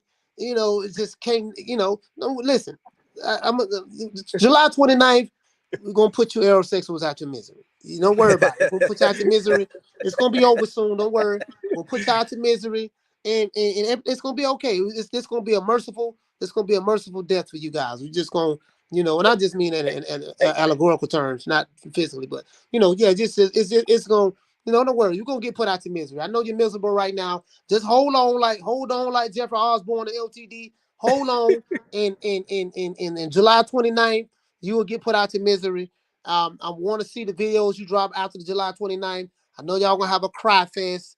I'm gonna bring the tissue, some hospital toilet paper. You don't get no soft in the hospital toilet paper. Bring some hospital toilet paper. I'm gonna help, and I'm gonna be there for you guys. Okay, I promise you. I'm gonna be there for y'all. Don't worry about it. Y'all ain't gonna be left out in the cold. Now somebody like WCS, he probably gonna snap your neck. Don't worry about it. I'm gonna be here to comfort you guys because I know you're gonna need it. On July 29th. Hey, Coach, it's really gonna be like Christmas in July for us. That's what it's gonna be. You know how they say Christmas in July. For us, it's gonna be Christmas in July. You know what I'm saying? So that's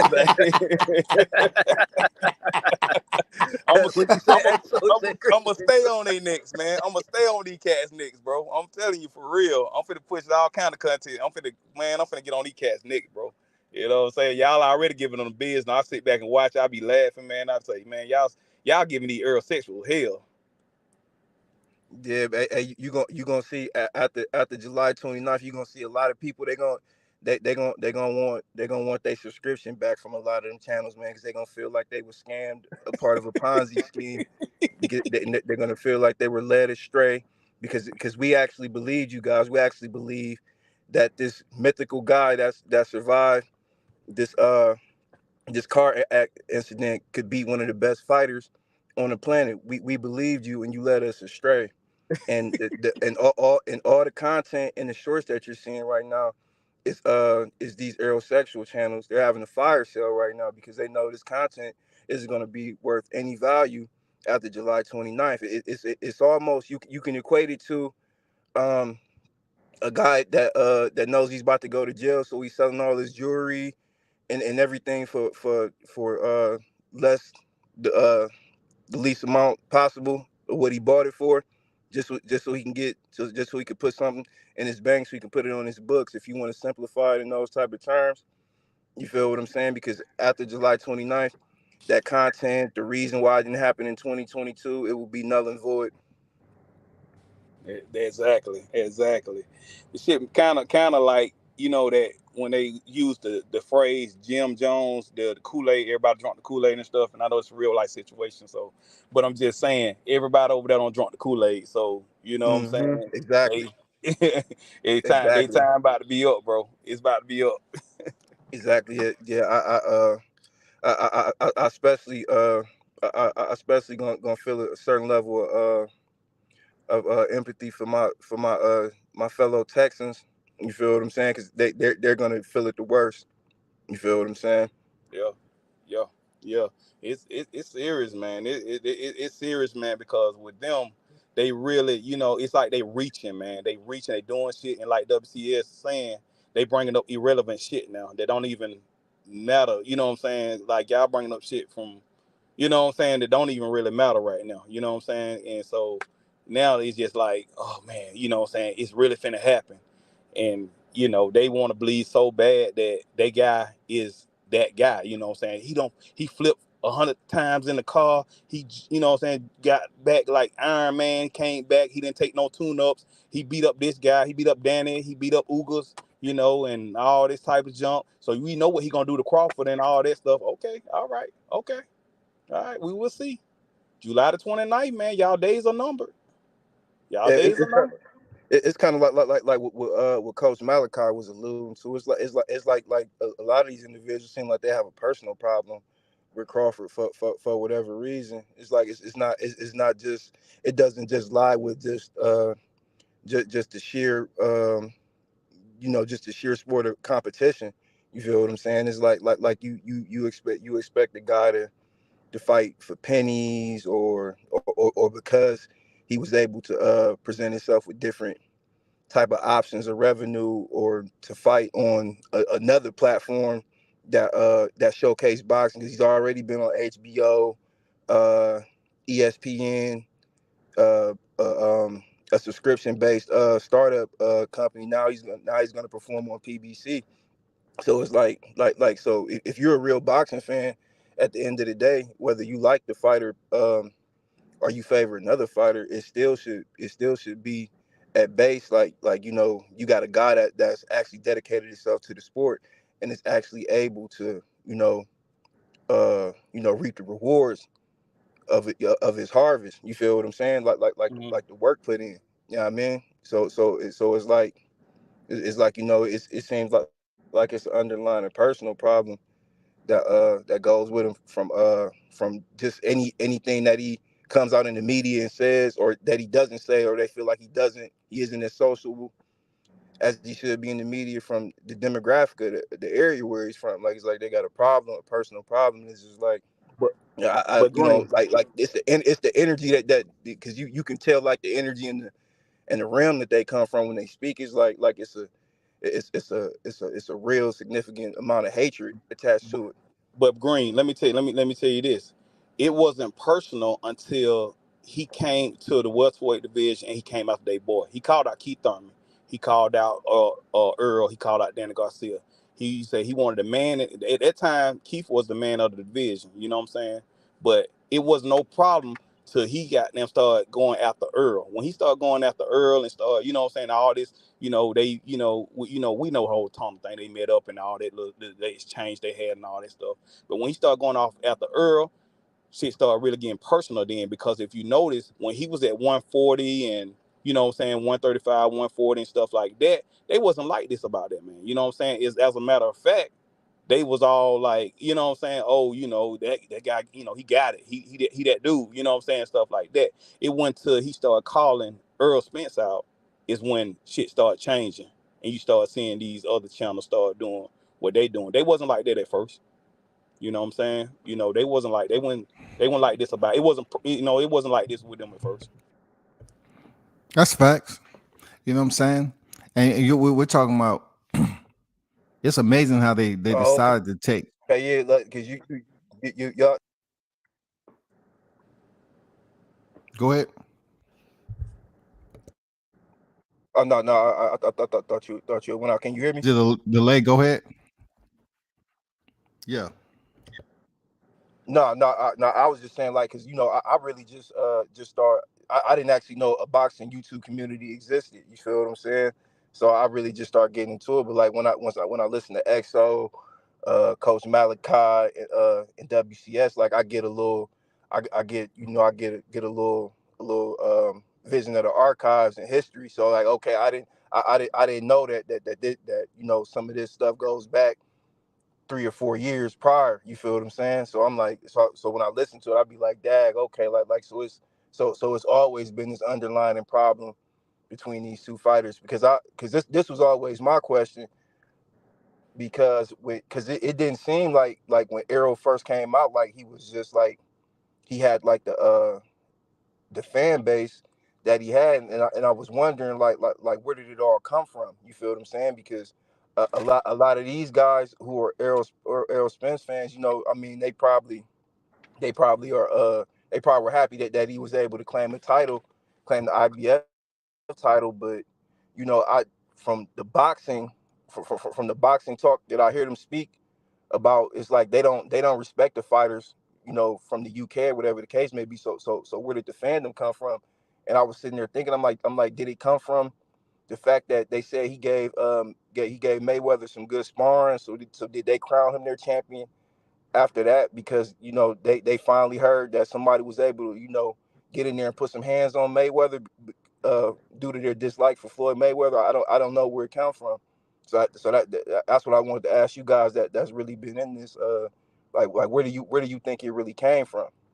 Well, if you notice, like, I'm gonna let WCS and Coach Malachi. Like I said, I just started my channel like a year ago. But I always been on here, and I always been listening to these guys and stuff like that. I always been, you know, following the channels, you know, saying that I follow and things of that nature. So, I'm new to being a content creator, but I've been following, you know what I'm saying, boxing, and so I actually followed. I actually, you know what I'm saying, came across Spence first back in 2013 when he fought Emmanuel Larte. You know what I'm saying? So I came across him first. And so I kind of seen, well, you know what it was with him, and I was like, okay, I like this guy. You know, he a dog or whatever. You know what I'm saying, and stuff like that. But when I came across Crawford when he fought Gamboa in 2014, because I actually was watching that fight to see Gamboa. That was the crazy part about it. But then, you know what I'm saying, when I watching the fight and I saw, you know, I saw Crawford and I saw, you know, this guy's unique. You know what I'm saying? He's, his versatility, his switch, his you know, his IQ and stuff, and the things that he was doing in the ring. I was like, man, let me check this guy out, man. Then I watched the Beltran fight, and then I watched the Delorme and Lundy, and I was like, God damn, this guy's the truth. So I started following him just by accident, just by me watching Gamboa. You know what I'm saying? So it's kind of weird, you know what I'm saying, how that happened. But to me, to answer your question, I would say it's more of a Texas thing than anything. Now I don't know. Now, like I said, OGWCS and Coach Malachi, Blunts, and everybody else, they might have something different. But I think to me, it sounds like a Texas thing. It sounds like, you know what I'm saying? That's what I take it as. I don't know. You know, I don't know why they got behind Spence so hard. But Coach OGWCS and Coach Malachi might answer that better. But it just seemed like it's a Texas thing to me. Well, like everybody, yeah, go ahead. No, Coach. sorry about that, Scotty. Go ahead. Sorry. Go ahead, bro. Go ahead, Coach. No, well, I mean, for me, Errol Spence has some good fans, right? And I do. I'm not gonna lie. I do like Spence. What happened was there's a radical element that came from a certain boxing community, and what I don't want to do is, you know, I don't want to lump everybody who fans of Spence, you know, or even just everybody in Texas, because you have some guys in Texas, they really like Crawford more so over Spence. It wasn't even that. It was an agenda or narrative that was being pushed from a certain boxing community that brought the level of toxicity to the game. Now, from my perspective, the first person that I've ever saw that started defecating on Crawford's resume, who ain't fought nobody, this and that, was Errol Spence. That's where it really came from. If I'm being honest, it was the Danny Garcia, Sean Porter fight, and when Errol Spence was at the press conference, and Derek James is in the audience, and he was saying, you know, Terrence Crawford wrong side of the street. Terrence Crawford wrong side of the street. There's politics in boxing. You know, he with ESPN Top Rank. I'm with Showtime, PBC, Fox. You know, and then he went to talking about, well, who he fought. Crawford ain't fought nobody. Who he fought better than Chris Algieri, this and that. So that's where it started from. And it seemed like when Spence did that, that's where everybody that was pro PBC, that's where it started. Right there. If you go back to 2018, if I'm right, I want to say it's September 2018, either September or August, somewhere around that time. That's where it started from. And then the other guys just took it to another level. Then it was because he wouldn't give us interviews. It was Top Rank Toby. He's a slave. He was a fool for re-signing with, you know, this and that. And it just took a turn on its own. That's my recollection of it.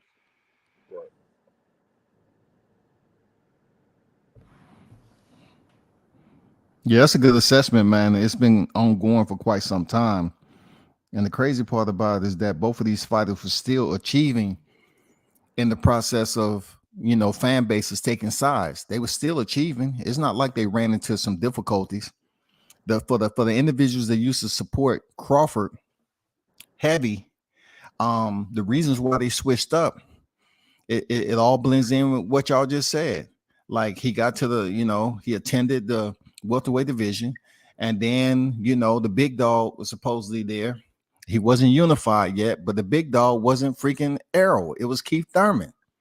You know what I'm saying? So I think Errol Spence built up his popularity, and somehow, some way, Keith Thurman dipped out with injuries, and then the primary focus became Crawford Spence, and the rest is history.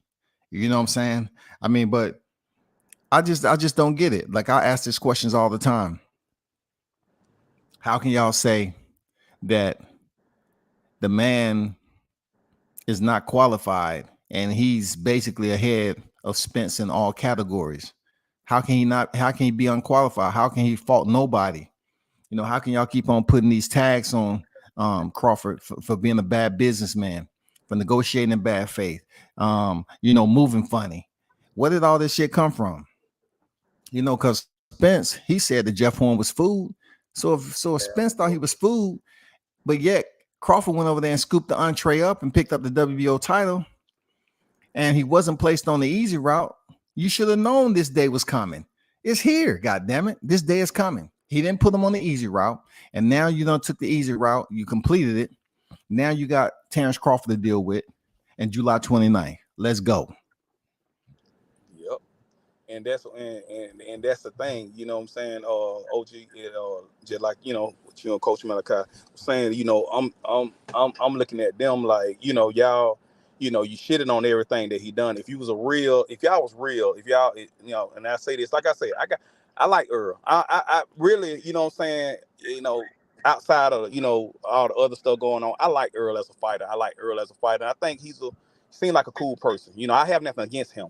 To me, it's the Earl sexuals, not his fan base, because he have people that support him that actually, they like Crawford too. They just support him and they get behind him. But you got Earl sexuals that always shitting on everything Crawford done, his resume, everything that he done up until the welterweight division don't mean nothing. That don't count. So we can erase everything that he did at 135 and 140, undisputed. That shit don't mean nothing. You know what I'm saying? What has he done at welterweight division? Well, the fact that he done what he done at 135 and 140 and what he's doing now is why he's got it, why he has gotten his hand casted. You know what I'm saying? So you can't just discredit that shit and say that don't mean nothing. Just because Earl been in one division, I think he went up, he was at 154 or 152 or some shit like that at first or something. Then he moved down to 147 or something like that. But my thing is this: y'all want to discredit everything that he done, saying that shit don't matter. Why we bringing that into that's his resume. When you go get a job, when you go apply for a job, you got to have your resume. They want to know everything that you done. They want to know all your accomplishments and all that stuff like that. That's his resume. So why are you saying, oh, that don't matter at 135. It don't matter he was undisputed at 140. You know what I'm saying? We talk about welterweight. So that don't count except for 147. It's crazy how they do shit. You know what I'm saying? And that's what gets on. That's what gets to me with them, with the Earl sexuals. The thing is too is, when you're dealing with that side, and this is why I always clarify. I know, because I had an uncle. He say, man, nephew, you be saying the N-word too much. I said, I know I do, but I have to clarify.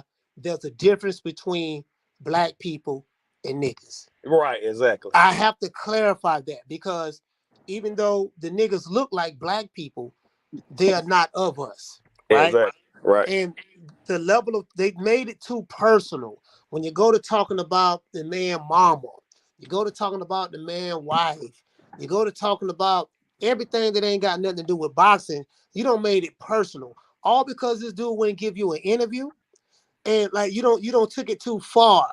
And you mix the, see, I come from the nation, right? And that's pretty much you could say that gave birth to the conscious community. The NOI did, right? And they always had some level of that when Elijah Muhammad was alive and stuff. But the conscious community, they have a lot of that conscious community rhetoric in the YTBC and boxing. You got to stay on code and this and that. You know, nigga, you ain't. I got nearly full of book. Yeah, like y'all don't even understand what the code is. And you know, those guys are some of the dumbest people you ever want to meet.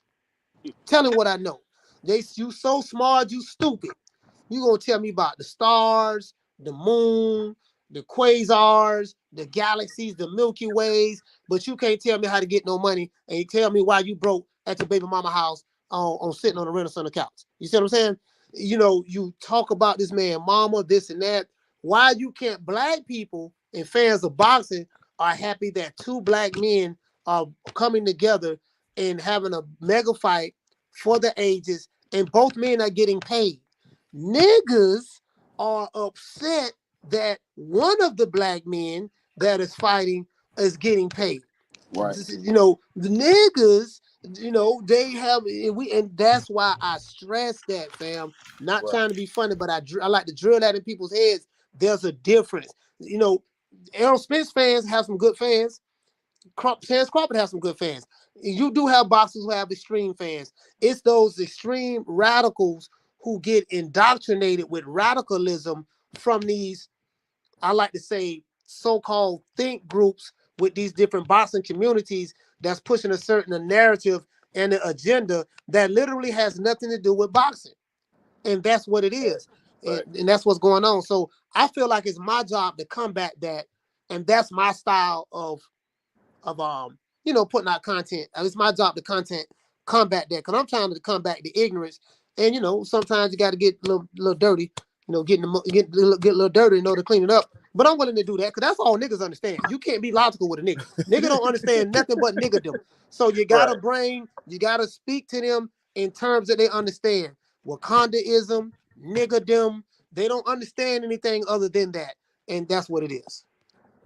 And coach, one thing on that, man, it's like I can't. It's certain people I can run across, and it's more like, and I don't want to be one sided, but I have run across more Terrence Crawford fans that I can talk more logical boxing with, and then that will give Earl more of his credit and stuff like that than Earl Spence fan. There's like they're not logical. It's almost like Crawford ain't done shit. Like when I talked to Earl, I tried to talk to Earl Spence. You know what I'm saying? I'm gonna call him Earl Sexual.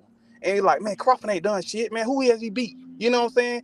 They 39 bombs. He ain't beat nobody. You know, all them people that he fought, man, that shit. And then when he got to the Westweight division, they was already broken up or already out the door and all this type of stuff. It's almost like they shitting on everything. But if you're smart, you would big up him and say, man, he a dog.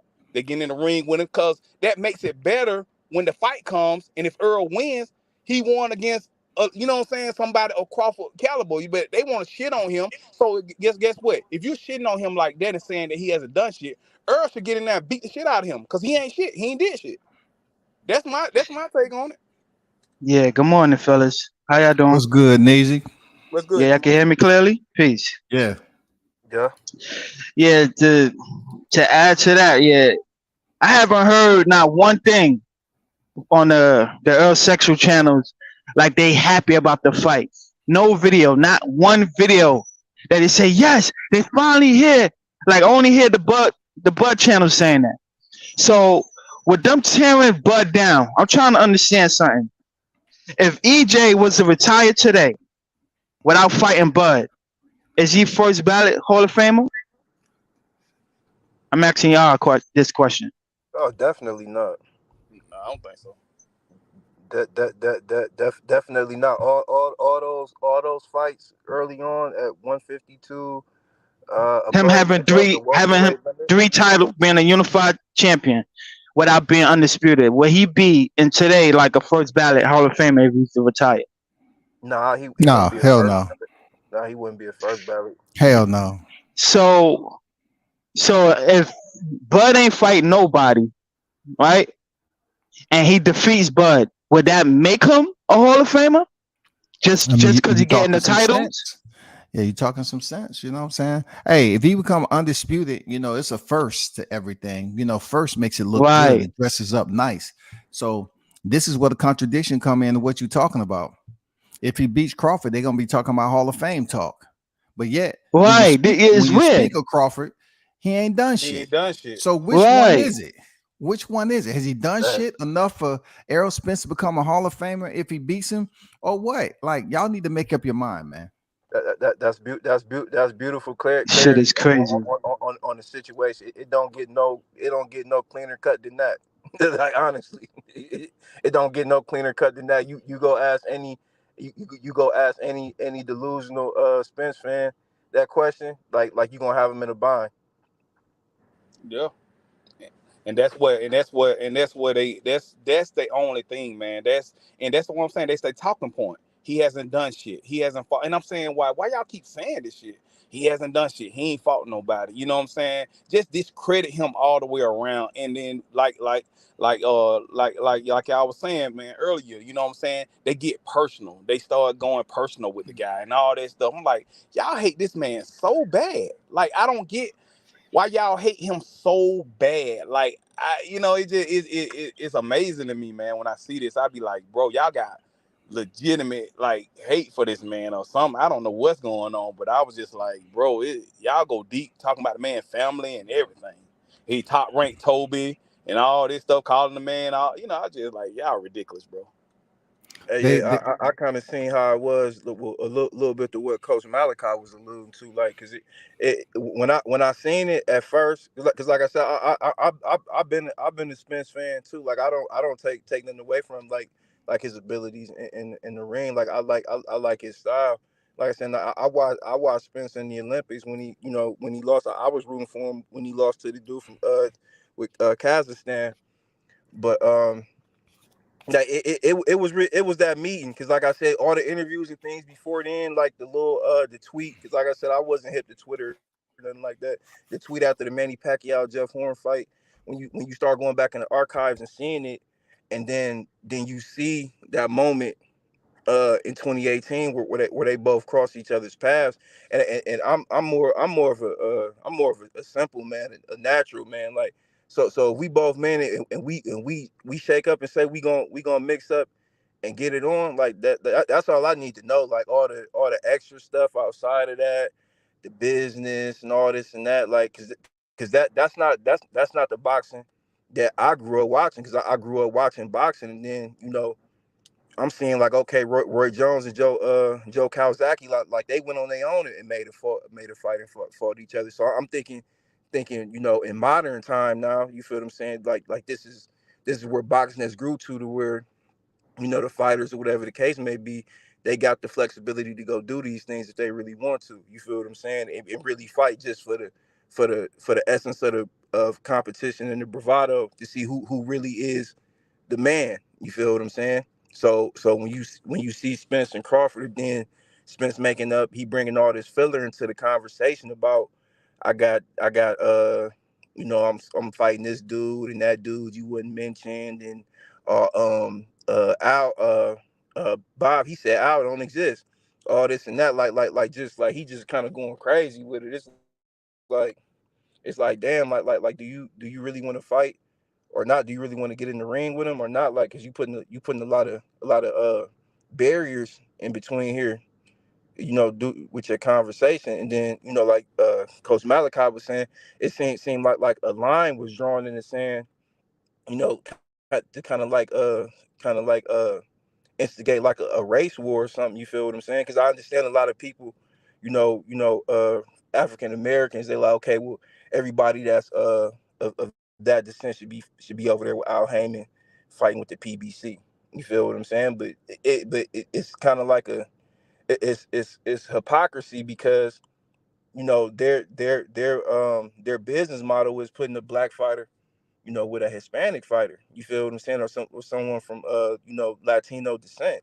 You feel what I'm saying? Because those are the demographics that they pander to. So it's like, okay, if we supposed to be over here and doing this and doing that, we locked in, we this community, we only back in this community, et cetera, then why aren't the guys over here fighting, or why aren't you making the fights? You feel what I'm saying? Because I didn't understand. I don't understand. That letter group, pushing that narrative or whatever the case may be, but they don't say anything about him fighting Mikey Garcia.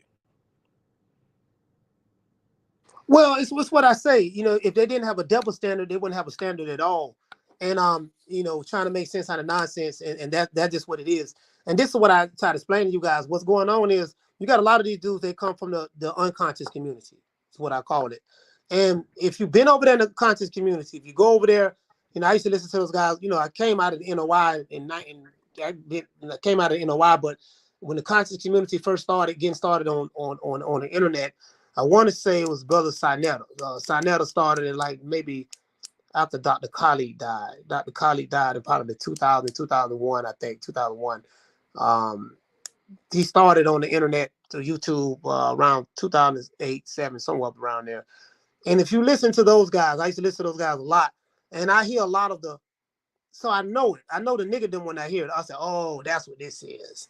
When I hear Jabba the Hutt and, I ain't saying, Jabba the Hutt and the group, the clique, I'm like, oh, that's what this is. They're mixing beef and pork together, and that's what's going on. And if you're not, their code is, if you ain't down with us or agree with us, it's tribalism at the end of the day, right? That's all it is. It's tribalism. And, so it's niggas against blacks, and that's what it is.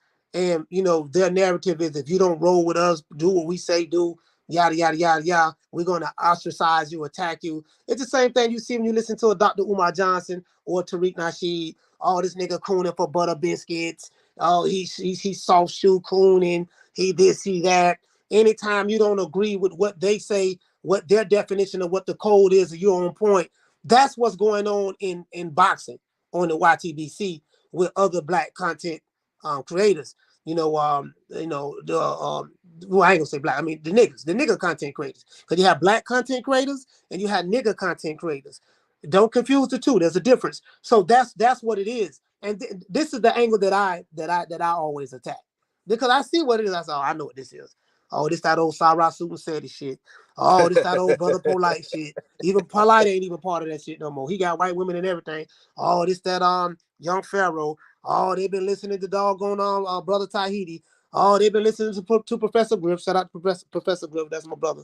Oh, they've been listening to doggone Dr. Oya Mayat. Oh, they've been listening to doggone Dr. Kaba. Oh, they've been listening. I know where it's coming from. I studied. I know what I'm talking about. So that's what it is. That's and it's mixed with the boxing. And you don't like, damn, why they got so much hatred? And that's what it is. That's what it is. That's exactly what it is. We're gonna ostracize you. We're gonna talk bad about you, make you feel bad, try to shame you, to make you, publicly ostracize you. It's the same thing that the mainstream media does when they tear a celebrity down or tear someone down that goes against whatever they say do, or tear a politician down that goes against whatever they say do. That it's the same shit, dog. That's all it is. Smear tactics, whatever. Check this out, coach. So that's like coat like, right? That's like the coat shit, right? Oh, absolutely. Like, yeah, absolutely. So because like I said, man, I don't with Spence, man. I ask you, I don't hate Spence and that like that. I like him as a fighter and all that stuff like that. Now I give him this shit like him kissing yellow bees. I might give him fuck around with him a little bit. That's because I'm Earl sexuals or whatever. But I like when Earl fights, man, I buy the fight. You know what I'm saying? I buy the fight. You know what I'm saying? Just like I do with Bud. I rocks with Bud more because I like, you know what I'm saying? I like what I like. You know what I'm saying? I say Bud is outstanding in the ring. He's outstanding. You know what I'm saying? And not only that, you know what I'm saying? I like how he moves as a man. You know what I'm saying? Just in general with his community and everything. You know what I'm saying? So it's a lot of things that I like about Bud. Now, if it was Bud was on some fuck shit, I would call Bud out on his shit. You know what I'm saying? It ain't like I'm finna just be like, oh, Bud can't do no wrong. Bud this, Bud that. I'm not on that. You know what I'm saying? I like boxing, bro. I'm a boxing fan. You know what I'm saying? So at the end of the day, if Bud was to pull some sideways shit that I think is some sideways shit, I'm gonna be looking at him sideways like, bro, I ain't rocking with all that right there. Now, you don't know what you got going on, but this ain't how, you know what I'm saying? Hey, it is what it is. But I ain't all that coach. It seemed that just like Coach Malachi was just saying, to me, it just seemed like more coach shit going on over there. You know what I'm saying? I'm like, that's weird, bro. Like everybody got to group up and you got to be part of that, either with them or you not. You know what I'm saying? It ain't no in between. You Hey, know. a lot of them dudes, XO, at the beginning of it, they was Terrence Crawford supporters, but somehow, some way, from what I've heard, that some of these individuals, like Coach, you mentioned the Alphabet Boys, some of them attempted to try to work with Crawford early on, and he didn't want. Crawford early on didn't fuck with the media. Period. It wasn't so much one specific person. He just wasn't a media person. This has been the most media he's ever did in his boxing career. Obviously it's the biggest fight, so this is the most media we've seen him do. But a lot of these cats was Crawford fans initially before they got involved in the organization and the groups and persuaded to just support one fighter, one organization. They went with the black man, the God himself, the Grand Poobah, Al Haymon. You know what I'm saying? So they got all these people that you talking about cult-like following, and they was somehow influenced that, hey, don't mess with that dude from Omaha. Mess with the one over here, the Texas. Texas is a bigger boxing footprint. And you know what I'm saying? Most of the fighters that's popular is over here at PBC. And that's how I look at it, man. You know what I'm saying? These dudes are all, look, they can't be happy. Niggas are always mad about something. And I'm like, damn, you know what I'm saying? Like, shouldn't y'all be happy? There was talking about Bud Crawford, you go over there to the black man. He goes over there to the black man. They still ain't happy. This is the thing. I have a book that I have a book right here, WCS, called Black Messiahs and Uncle Toms. And on the cover of this book, there's Martin Luther King and Malcolm X, brother Good Malik Al-Shabazz. Of course, both of the brothers have killed, RP to those brothers. This book explains, you said it's like a cult. They had to get with all praises due to Al Haymon. I make mockery of that all the time. We had to get with the great Al Haymon. There's a history that we have as a people. We always looking for a black messiah, someone that's coming to save us and rescue us. It's all the same shit. So these guys, they look at Al Haymon. I call him the Invisible Man, Charlie's Angels, because Charlie's Angels never saw Charlie, but they worked for him and they used to hear him on speakerphone. But that's what this is. It's Al Haymon.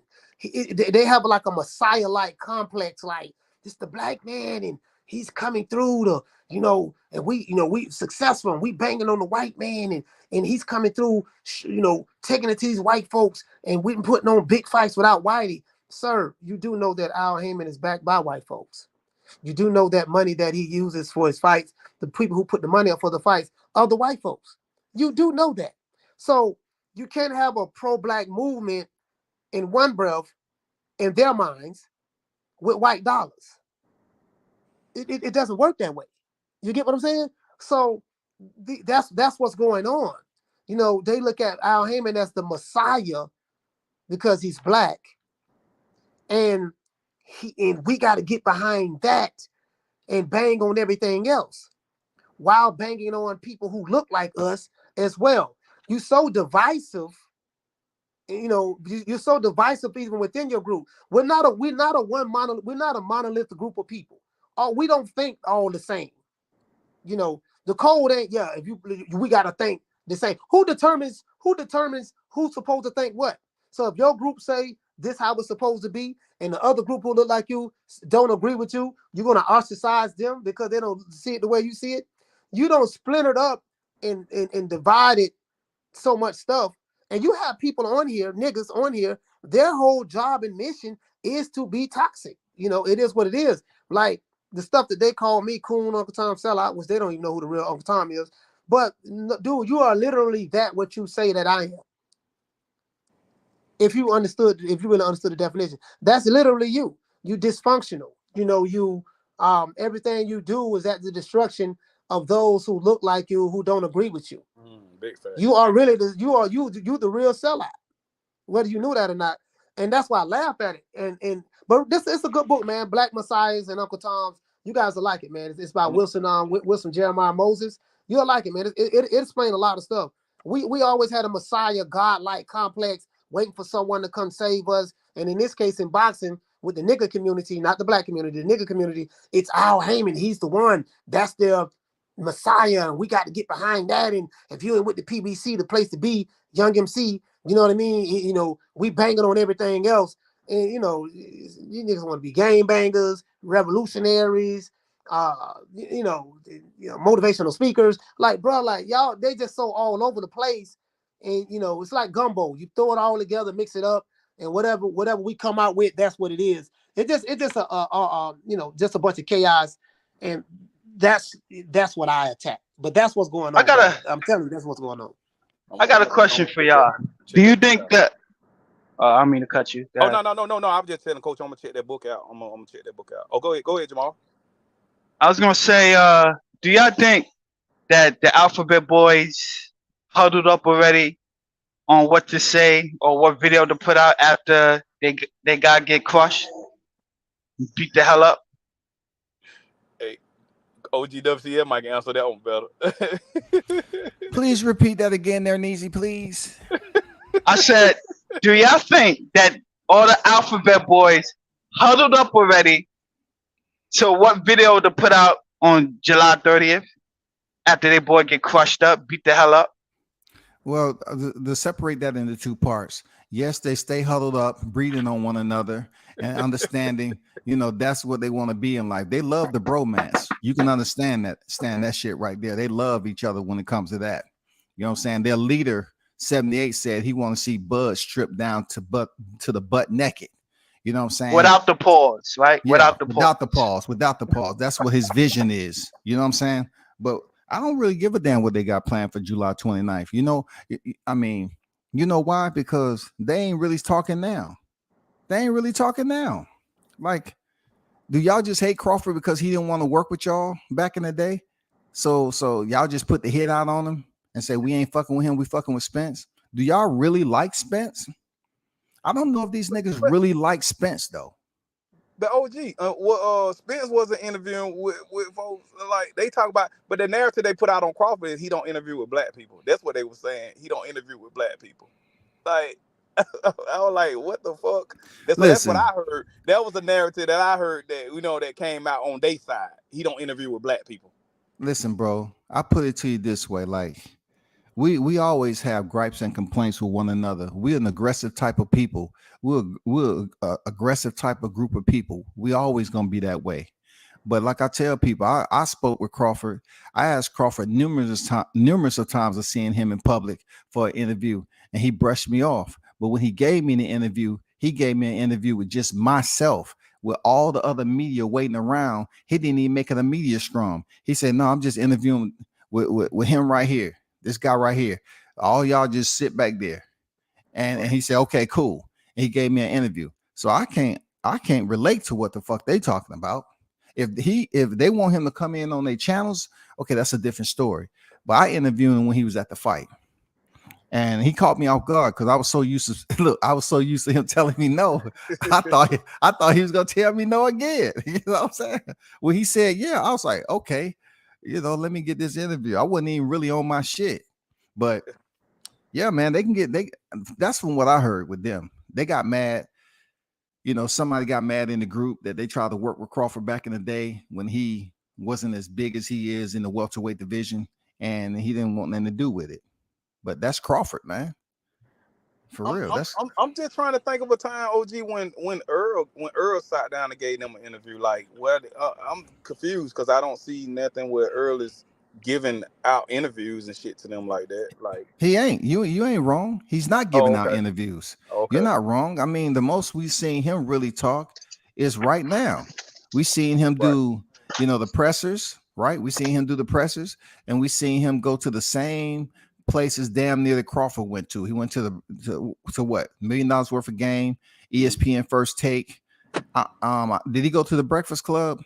I don't know. I didn't see him on the Breakfast Club or Sway. He went to the Breakfast Club. He did. So he went to the Breakfast Club. I just find it laughable that these guys is jumping on everything Earl say when he say it's gonna be a one-sided ass whooping, but the man never said anybody name who's going to be on the receiving end. They're just assuming that EJ is saying about Bud. No, I took it as, oh, you ain't saying nobody name. So you don't have any confidence in yourself, man. I agree. It seemed like he's just mad that he got to give Crawford money and take an ass whooping. That's what it looked like to me. I hear where you coming from. You know, if you're gonna talk trash, talk it all the way, and direct it. You know, center mass to the person that you talking about. And yeah, you're right. He didn't really say Crawford name. The only reason he really talked shit him and Derek was at the presser when he said, come on, man. Be honest, you ain't fought nobody. Okay. He got mad at Crawford then, OG. He got mad because Crawford went at Derrick James. And Yeah. He want to try to jump bad. Oh, you ain't fought nobody. But Crawford put Derrick James in here. He said T.O. is not 2 times undisputed. He is not even. He's not 1 time undisputed. Well, that's my opinion. You know, other people might have a different opinion, but I don't think he's been undisputed. You know what I'm saying? You know, Devin was sitting over there with the belt, and they might not acknowledge that belt. The proof is in the pudding, bro. The proof is in the pudding. When he corrected him, Derrick James ain't say not one word after that. Right. He said sorry. He was not. He was lineal. He was not undisputed. You know what I'm saying? And he was right. But that's when Spence jumped bad. Spence was like, man, you ain't voting nowhere. Oh, you ain't, you know, saying all that type of stuff. But he was right. Like you said, Jermall, he was right. He put him in his place. Like, bro, don't do that. Don't do that. The part about it, XO, is something I heard, and I'm gonna hit him up and try to chop it. But my guy Roy Jones Jr., the legend himself, has put it out there. He said that really T.O. can be considered 2-time undisputed because he beat the man. You know what I'm saying? He beat the man that was at beat the man that was the man at lightweight, and he beat the man in Josh Taylor that was the man at 140 pounds. He is on record. Roy Jones is on record as saying that T.O. has a valid argument that he beat Josh Taylor, who vacated his titles. He was never defeated, and considered still to be, you know, the undisputed champion in 140. T.O. beat the man. What do y'all think about that? I mean, I heard that interview what Roy Jones said, and I agree with that.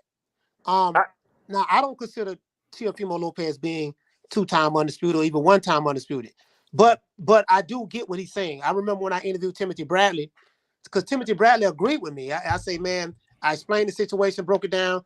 You know, Lomachenko got elevated to French fries, and then he ended up getting dropped his belt, stripped of his belt, and Devin Haney got elevated to that belt that you needed to become undisputed in the 4-belt era.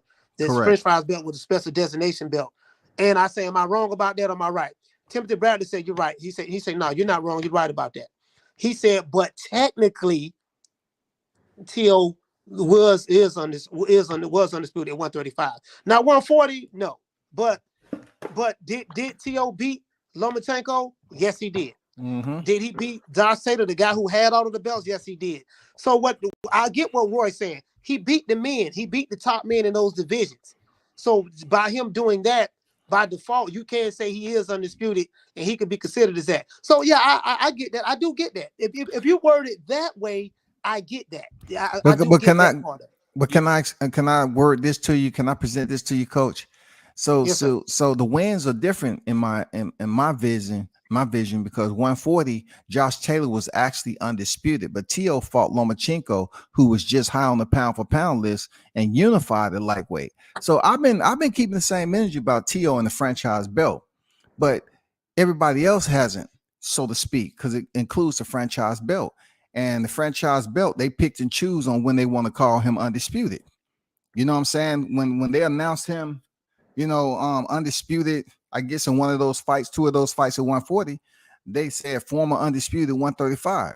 But Lomachenko was just a pound for pound high-ranking member at that time, unified. The only belt he was lacking, he was missing, was the IBF title, which he chose once he beat Luke Campbell. He vacated the WBC. So was he truly in the same category? You know what I'm saying? Just because he beat the man at lightweight, you know, Lomachenko had losses already, but he was a unified champion, but he wasn't undisputed at the time. T.O. collected the belts to include the franchise belt. So what is it going to be? Was T.O. undisputed at lightweight? And does it correlate the same with him stepping up to 140 and fighting Josh Taylor, who was absolutely undisputed in the 4-belt era? I definitely see where I see. Okay, I can see where you're coming from. Like Josh Taylor, he was undisputed. He just, you know what I'm saying, dropped the titles, and he never got beat. Yeah, he dropped the titles. But T.O. went on to beat him. You know what I'm saying? Who was under? Yeah. I mean, I have how we gonna play this? Like, how we gonna play this for debate? You know what I'm saying? yeah. Right. This the good shit about boxing. Like, Lomachenko was never the undisputed at lightweight, and then he tried with Devin, and he failed. He even said it himself, "I've never been undisputed." So when Tio fought him, he was unified. Yeah, what's crazy is though, if we go by the Derrick James, if we go by his ideology, then one could argue that Crawford was already 2 times undisputed because he had the lineal championship at 135 because he took the belt from Ricky Burns, and anyone that was watching boxing prior to, you would know when Ricky Burns and Ray Beltran fought, a lot of people felt Ricky Burns lost to Ray Beltran. So at the title successfully went over and beat Ricky Burns in Scotland, he came back and defended the title against Ray Beltran, which was for the Ring Magazine belt. Oh damn. You feel what I'm saying? So Yeah, I see what you're saying. so we want to use Derrick James ideology on it, then it would kind of insist that Crawford was going 3 times. You feel what I'm saying? Because we all know he collected all the belts at 140, no exception. But if the criteria is just beating the man or just beating the man in the division or just having the lineal championship, then we could argue that too, which is like WCS said, it's intricate for boxing, which point you would want to argue. This will be a great ass debate, man. God damn. Because I thought Crawford was 3-time lineal champion though. You know what? You know what though? Now this is a really good topic because the real belt is the Ring Magazine belt. Correct. If you look at it from a historical standpoint. That's facts. So whoever had that belt really was considered the man. That's why I said Teofimo Lopez is the man at 140 because he beat the guy that was the undisputed champion, Josh Taylor, even though he dropped his belts. But Teofimo got that Ring Magazine belt as well. At 135, right? 135, and he has it at 140. He has it at 140 now. So people have to understand if they're going to include that. That's a good point. If people are going to include the Tio, because I've been saying he's been undisputed since he did it, but there's some disagreement when it comes to the franchise ship being included. But Coach just mentioned the ring, which does have validation to consider a fighter undisputed, so to speak. You know what I'm saying? A lineal or whatever you want to call it. Yeah, that's it. So now see, that's a different argument. Now it's like, I'm with him. I see what Tio talking about. I'm with him on that. I think the confusion, bro. It ain't Tio. It ain't Tio at all. It's not Tio fault. It's not Lomachenko fault. It was Mauricio, Suleiman, and Barbell. To my understanding, I definitely look at Mauricio. It was him, bro. Like you created a whole lot of confusion with this. But that Ring Magazine belt, it has history. It's been around longer than any belt. If you look at it from a historical standpoint, how long the ring been around since what, the 20s or something of that sort, 20s or 30s? That's the belt. The rest of this stuff, you got 20 different versions of the WBC belt in each division, 20 different versions of the WBA, IBF, all this other stuff. But the ring, there's only one belt. That's the lineal, the Ring Magazine belt. And guess what? They don't have to pay sanctioning fees. And that's what I agree with what Terrence. Go ahead, bro. No. I was just saying, in the Ring Magazine, it had the Ring Magazine is scripted for the number 1 and the number 2 guy to fight. Not that they'll make an exception if the 1 and 2 can't get it together, and it'll be the 1 and the 3 guy in the division. So like I said, just like everybody said, everybody making great points, man. It's a topic that you can go tug of war with, actually, because it's like, okay, well, if I beat the guy that's at the top of the division, how does it not signify that I'm the man? You feel what I'm saying? And I've collected other belts. It's just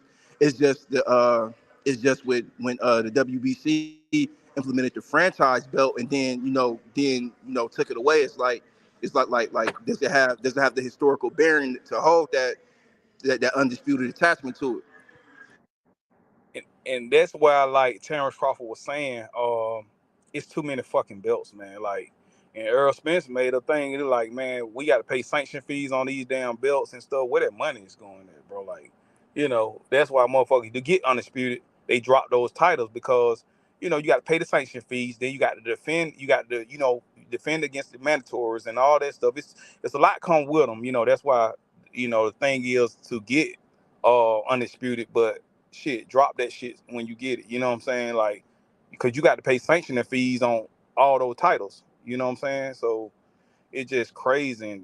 And Terrence Crawford, like, man, too many fucking belts.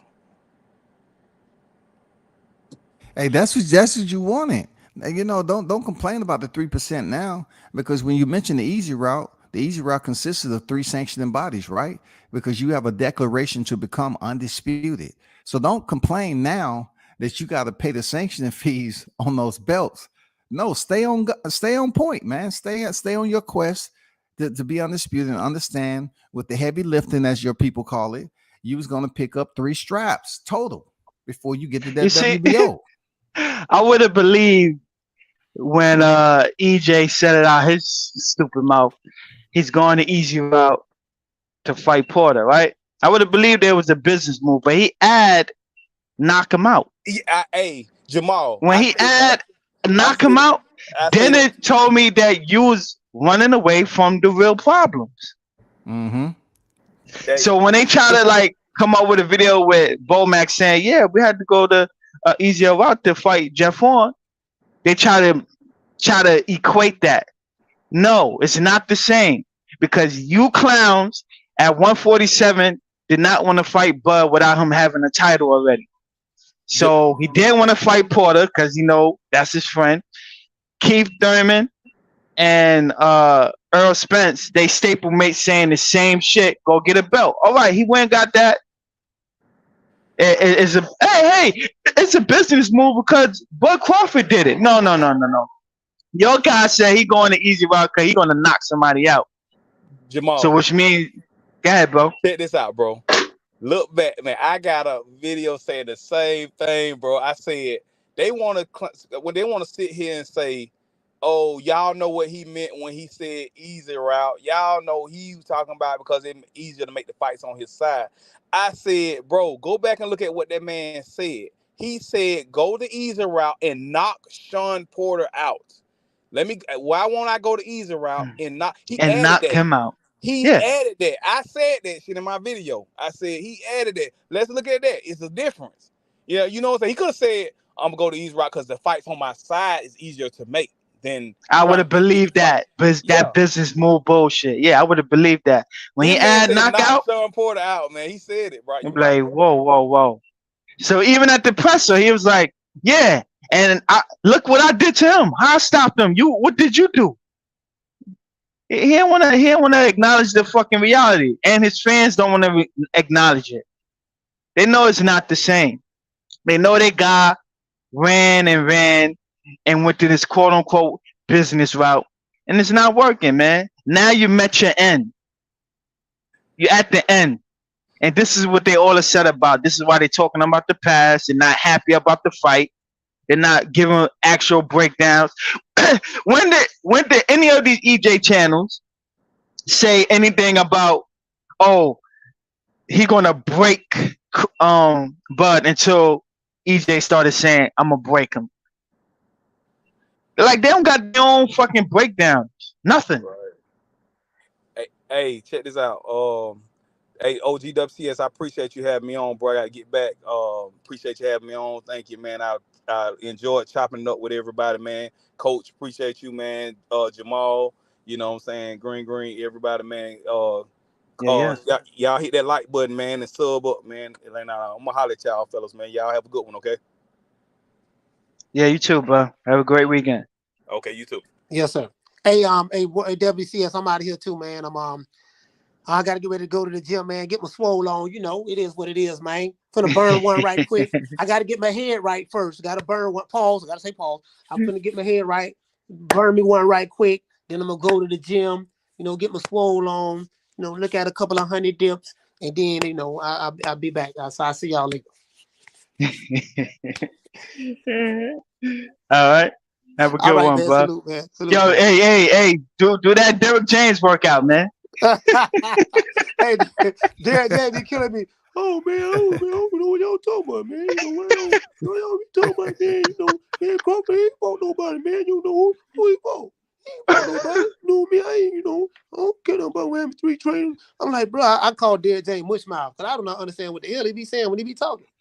Yeah, he need to walk around with subtitles. I agree. All right, man. Salute, man. Have a good one. Yes, Appreciate you, Coach. Yes, sir.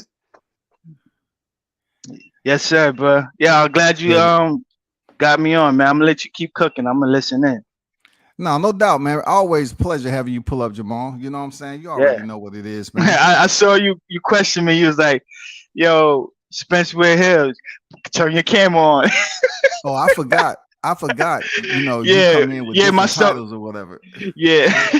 It's my good, stuff be man. saved. Yeah, for real. You know what I'm saying? All right. Take it easy, bro. Take it easy, bro. Yo, big shout out to the panel. Man, we had some heavy hitters on deck. You know what I'm saying? Coach Malachi, the XO Factory, Shot News, Green, Jermall Neasy. Who else was on here? We had a big panel, and WCS does a panel every now and then. But guess what? Damn near 3 hours went by, man. Shout out to them, man, for kicking off Friday morning in the AM. We took it from the to the AM to the PM. You know what I'm saying? To the AM to the PM. You know what I'm saying? Trying to figure out and dive deep and trying to come up with answers as to what's going on with the biggest fight in boxing, Crawford Spence. And we're gonna continue to talk that talk and walk that walk. You know what I'm saying? A very solid point that was made.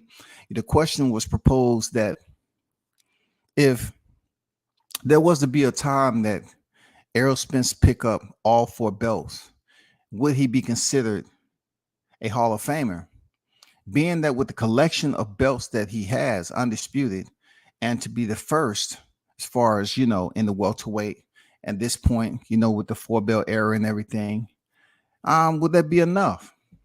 But then you have to say, okay, will the argument be the same, just like with Bud Crawford fighting Julius Ndongo? Julius Ndongo had 2 belts, and Crawford beat him.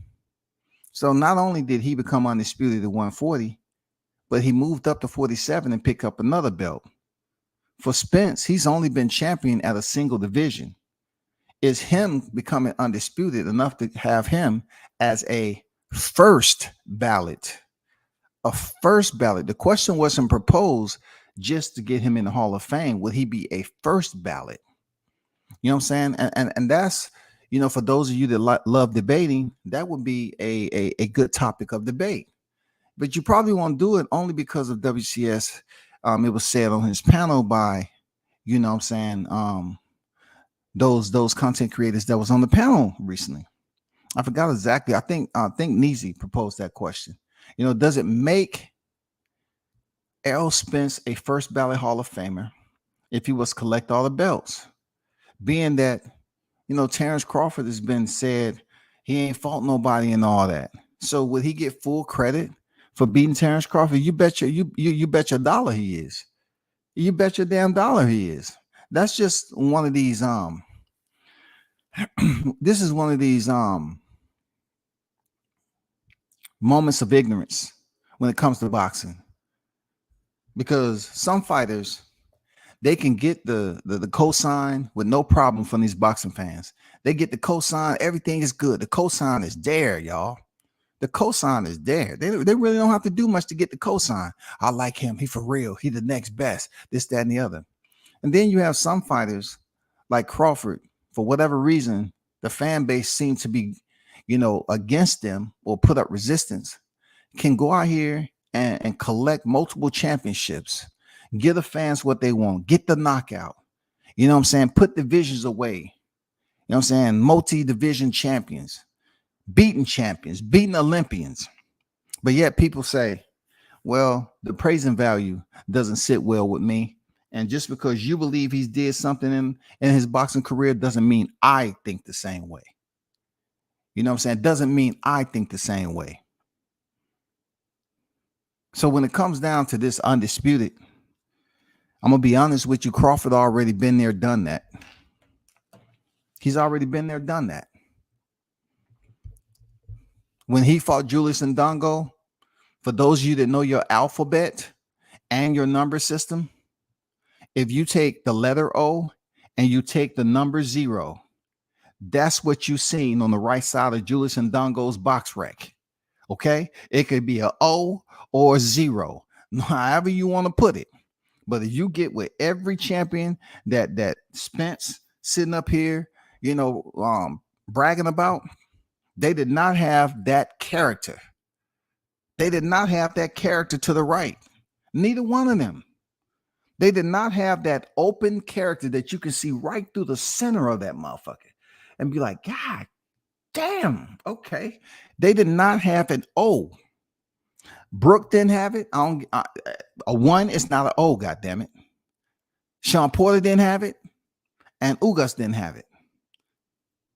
But I guess for bragging rights and for the sake of argument, they want to look at it like, yeah, all of a sudden he fought the best competition. He went over there to Mr. Chocolate Brownie himself and got the title in his backyard. Yeah, it was cool. But when you do further research, he was coming down 2 weight divisions. All right, we already know that. Sean Porter, we already know the deal. But yet with Sean Porter fought, Errol Spence Jr., it was a rock'em sock'em back and forth fight where a split decision went in favor of Errol Spence. Kudos to him. Then, the Denis Ugas situation. But at the end of the day, somehow they're trying to present the Deontay Wilder effect too. Where Deontay Wilder was said, okay, we're going to criticize the shit out of him for his skills and everything. But yet he went in there with his 11th title defense, and he had reigned WBC reigning defending champion for over 5 years. All right. But with all these people saying he didn't do anything, he can't fight, he ain't fought nobody, Tyson Fury, sure enough, was rewarded when he beat him. He was co-opted on the fight of the year when he beat Deontay Wilder. But they were saying Deontay Wilder ain't did anything. But when Tyson Fury defeated him, he got all the praise in the world for defeating Deontay Wilder, when Deontay never got the praise when he was reigning defending. Never. He didn't get put on no magazines like that. You know what I'm saying? He wasn't on the pound for pound list. None of that shit. So when it comes down to Crawford, of course this man has high appraisal. Of course, man. Of course he does. He has high appraisal, man. I mean, they're on the launch pad right now. Crawford has already been to the championship pinnacle, not just of earning a belt. This man has been to the championship pinnacle of undisputed. Undisputed. Not with a franchise belt in there. Undisputed. Period. In the 4-belt era. And he was on there with a short list, y'all. It wasn't no Usyk on there. Wasn't no Canelo on there. Wasn't no Josh Taylor on there. Wasn't no Teofimo Lopez, no Devin Haney. Wasn't no Jermall Charlo. Wasn't no Naoya Inoue. It wasn't them cats on there, bro. It wasn't. Crawford was on there with a short list of great fighters, man. Now you have a collective group that have since followed Crawford. And one of those names is Errol Spence Jr. So how in the hell people going to continue to sit up here and act like Crawford ain't did shit head into this fight July 29th? I have no idea. I have no idea. Real talk. And that's just boxing talk, y'all. I have no idea. But let me put it up there. This fight is going down. You know what I'm saying? This fight is going down. And there they go. Crawford versus Spence is going down once again. put the flyers going down once again. The negotiations didn't happen in 22. So it happened. It worked out great in 23. So we are where we at. You know what I'm saying? So we're going to take a look at all these, it's no more breaking news. The news is here, y'all. Yeah, the news is here. And it's the countdown. So I'm going to leave it at that. And once again, big shout out to Team Tucker who pulled up. Jihad's back on deck once again, July 1st, Toledo. And I like how the main event is played out. Jared Anderson will be fighting former heavyweight world champion Chris Martin. You know what I'm saying? It's a lot to be said. I'm not going to go into detail right now about that fight, but in his hometown and everything, this his previous opponent that he's supposed to fight did nothing but people showing up at the venue. But now with Martin on deck, I think more people should show up at the venue because he is a former heavyweight world champion. And we know that Jerry Anderson is trying to build up his resume and get some quality names on there. And it's not like Martin had his roadblocks, his obstacles, but Jerry Anderson about to have his first homegoing fight, and let's go. It's good to see that Martin is on the slot right now. Seriously, it's good to see that. But yeah.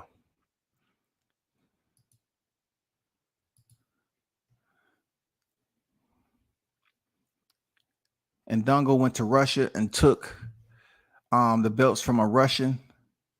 You know how hard that is to do black folks. Yeah, for sure. For sure, Martin King. Let them know that shit ain't easy, bro. But see, that's why they kind of, forget about Bud and what his travels was like. You know what I'm saying? What was Crawford's travels like? They praise Errol Spence all the time for going across the pond. What was Bud Crawford's travels like? You know what I'm saying? Did he have to go anywhere to pick up some of his titles at 35? You know what I'm saying? I mean, come on, bro. Real talk. He beat Sergey Buhacek, who was an 18-0 with 18 knockouts. Why PBC shelved him? I'm lost. I have no idea, bro. I have no idea, but that's a damn good question. I have no idea. Maybe he didn't. I don't know, man. I don't know. I don't know why these fighters are sitting up on the shelf, and every time the housekeeper come over there with some pledge, they spray it and clean up everywhere. They clean around the fighter, and they leave the fight on the shelf. God damn it. Even if they go back and, hey, Mr. Haymon, there's a couple of fighters.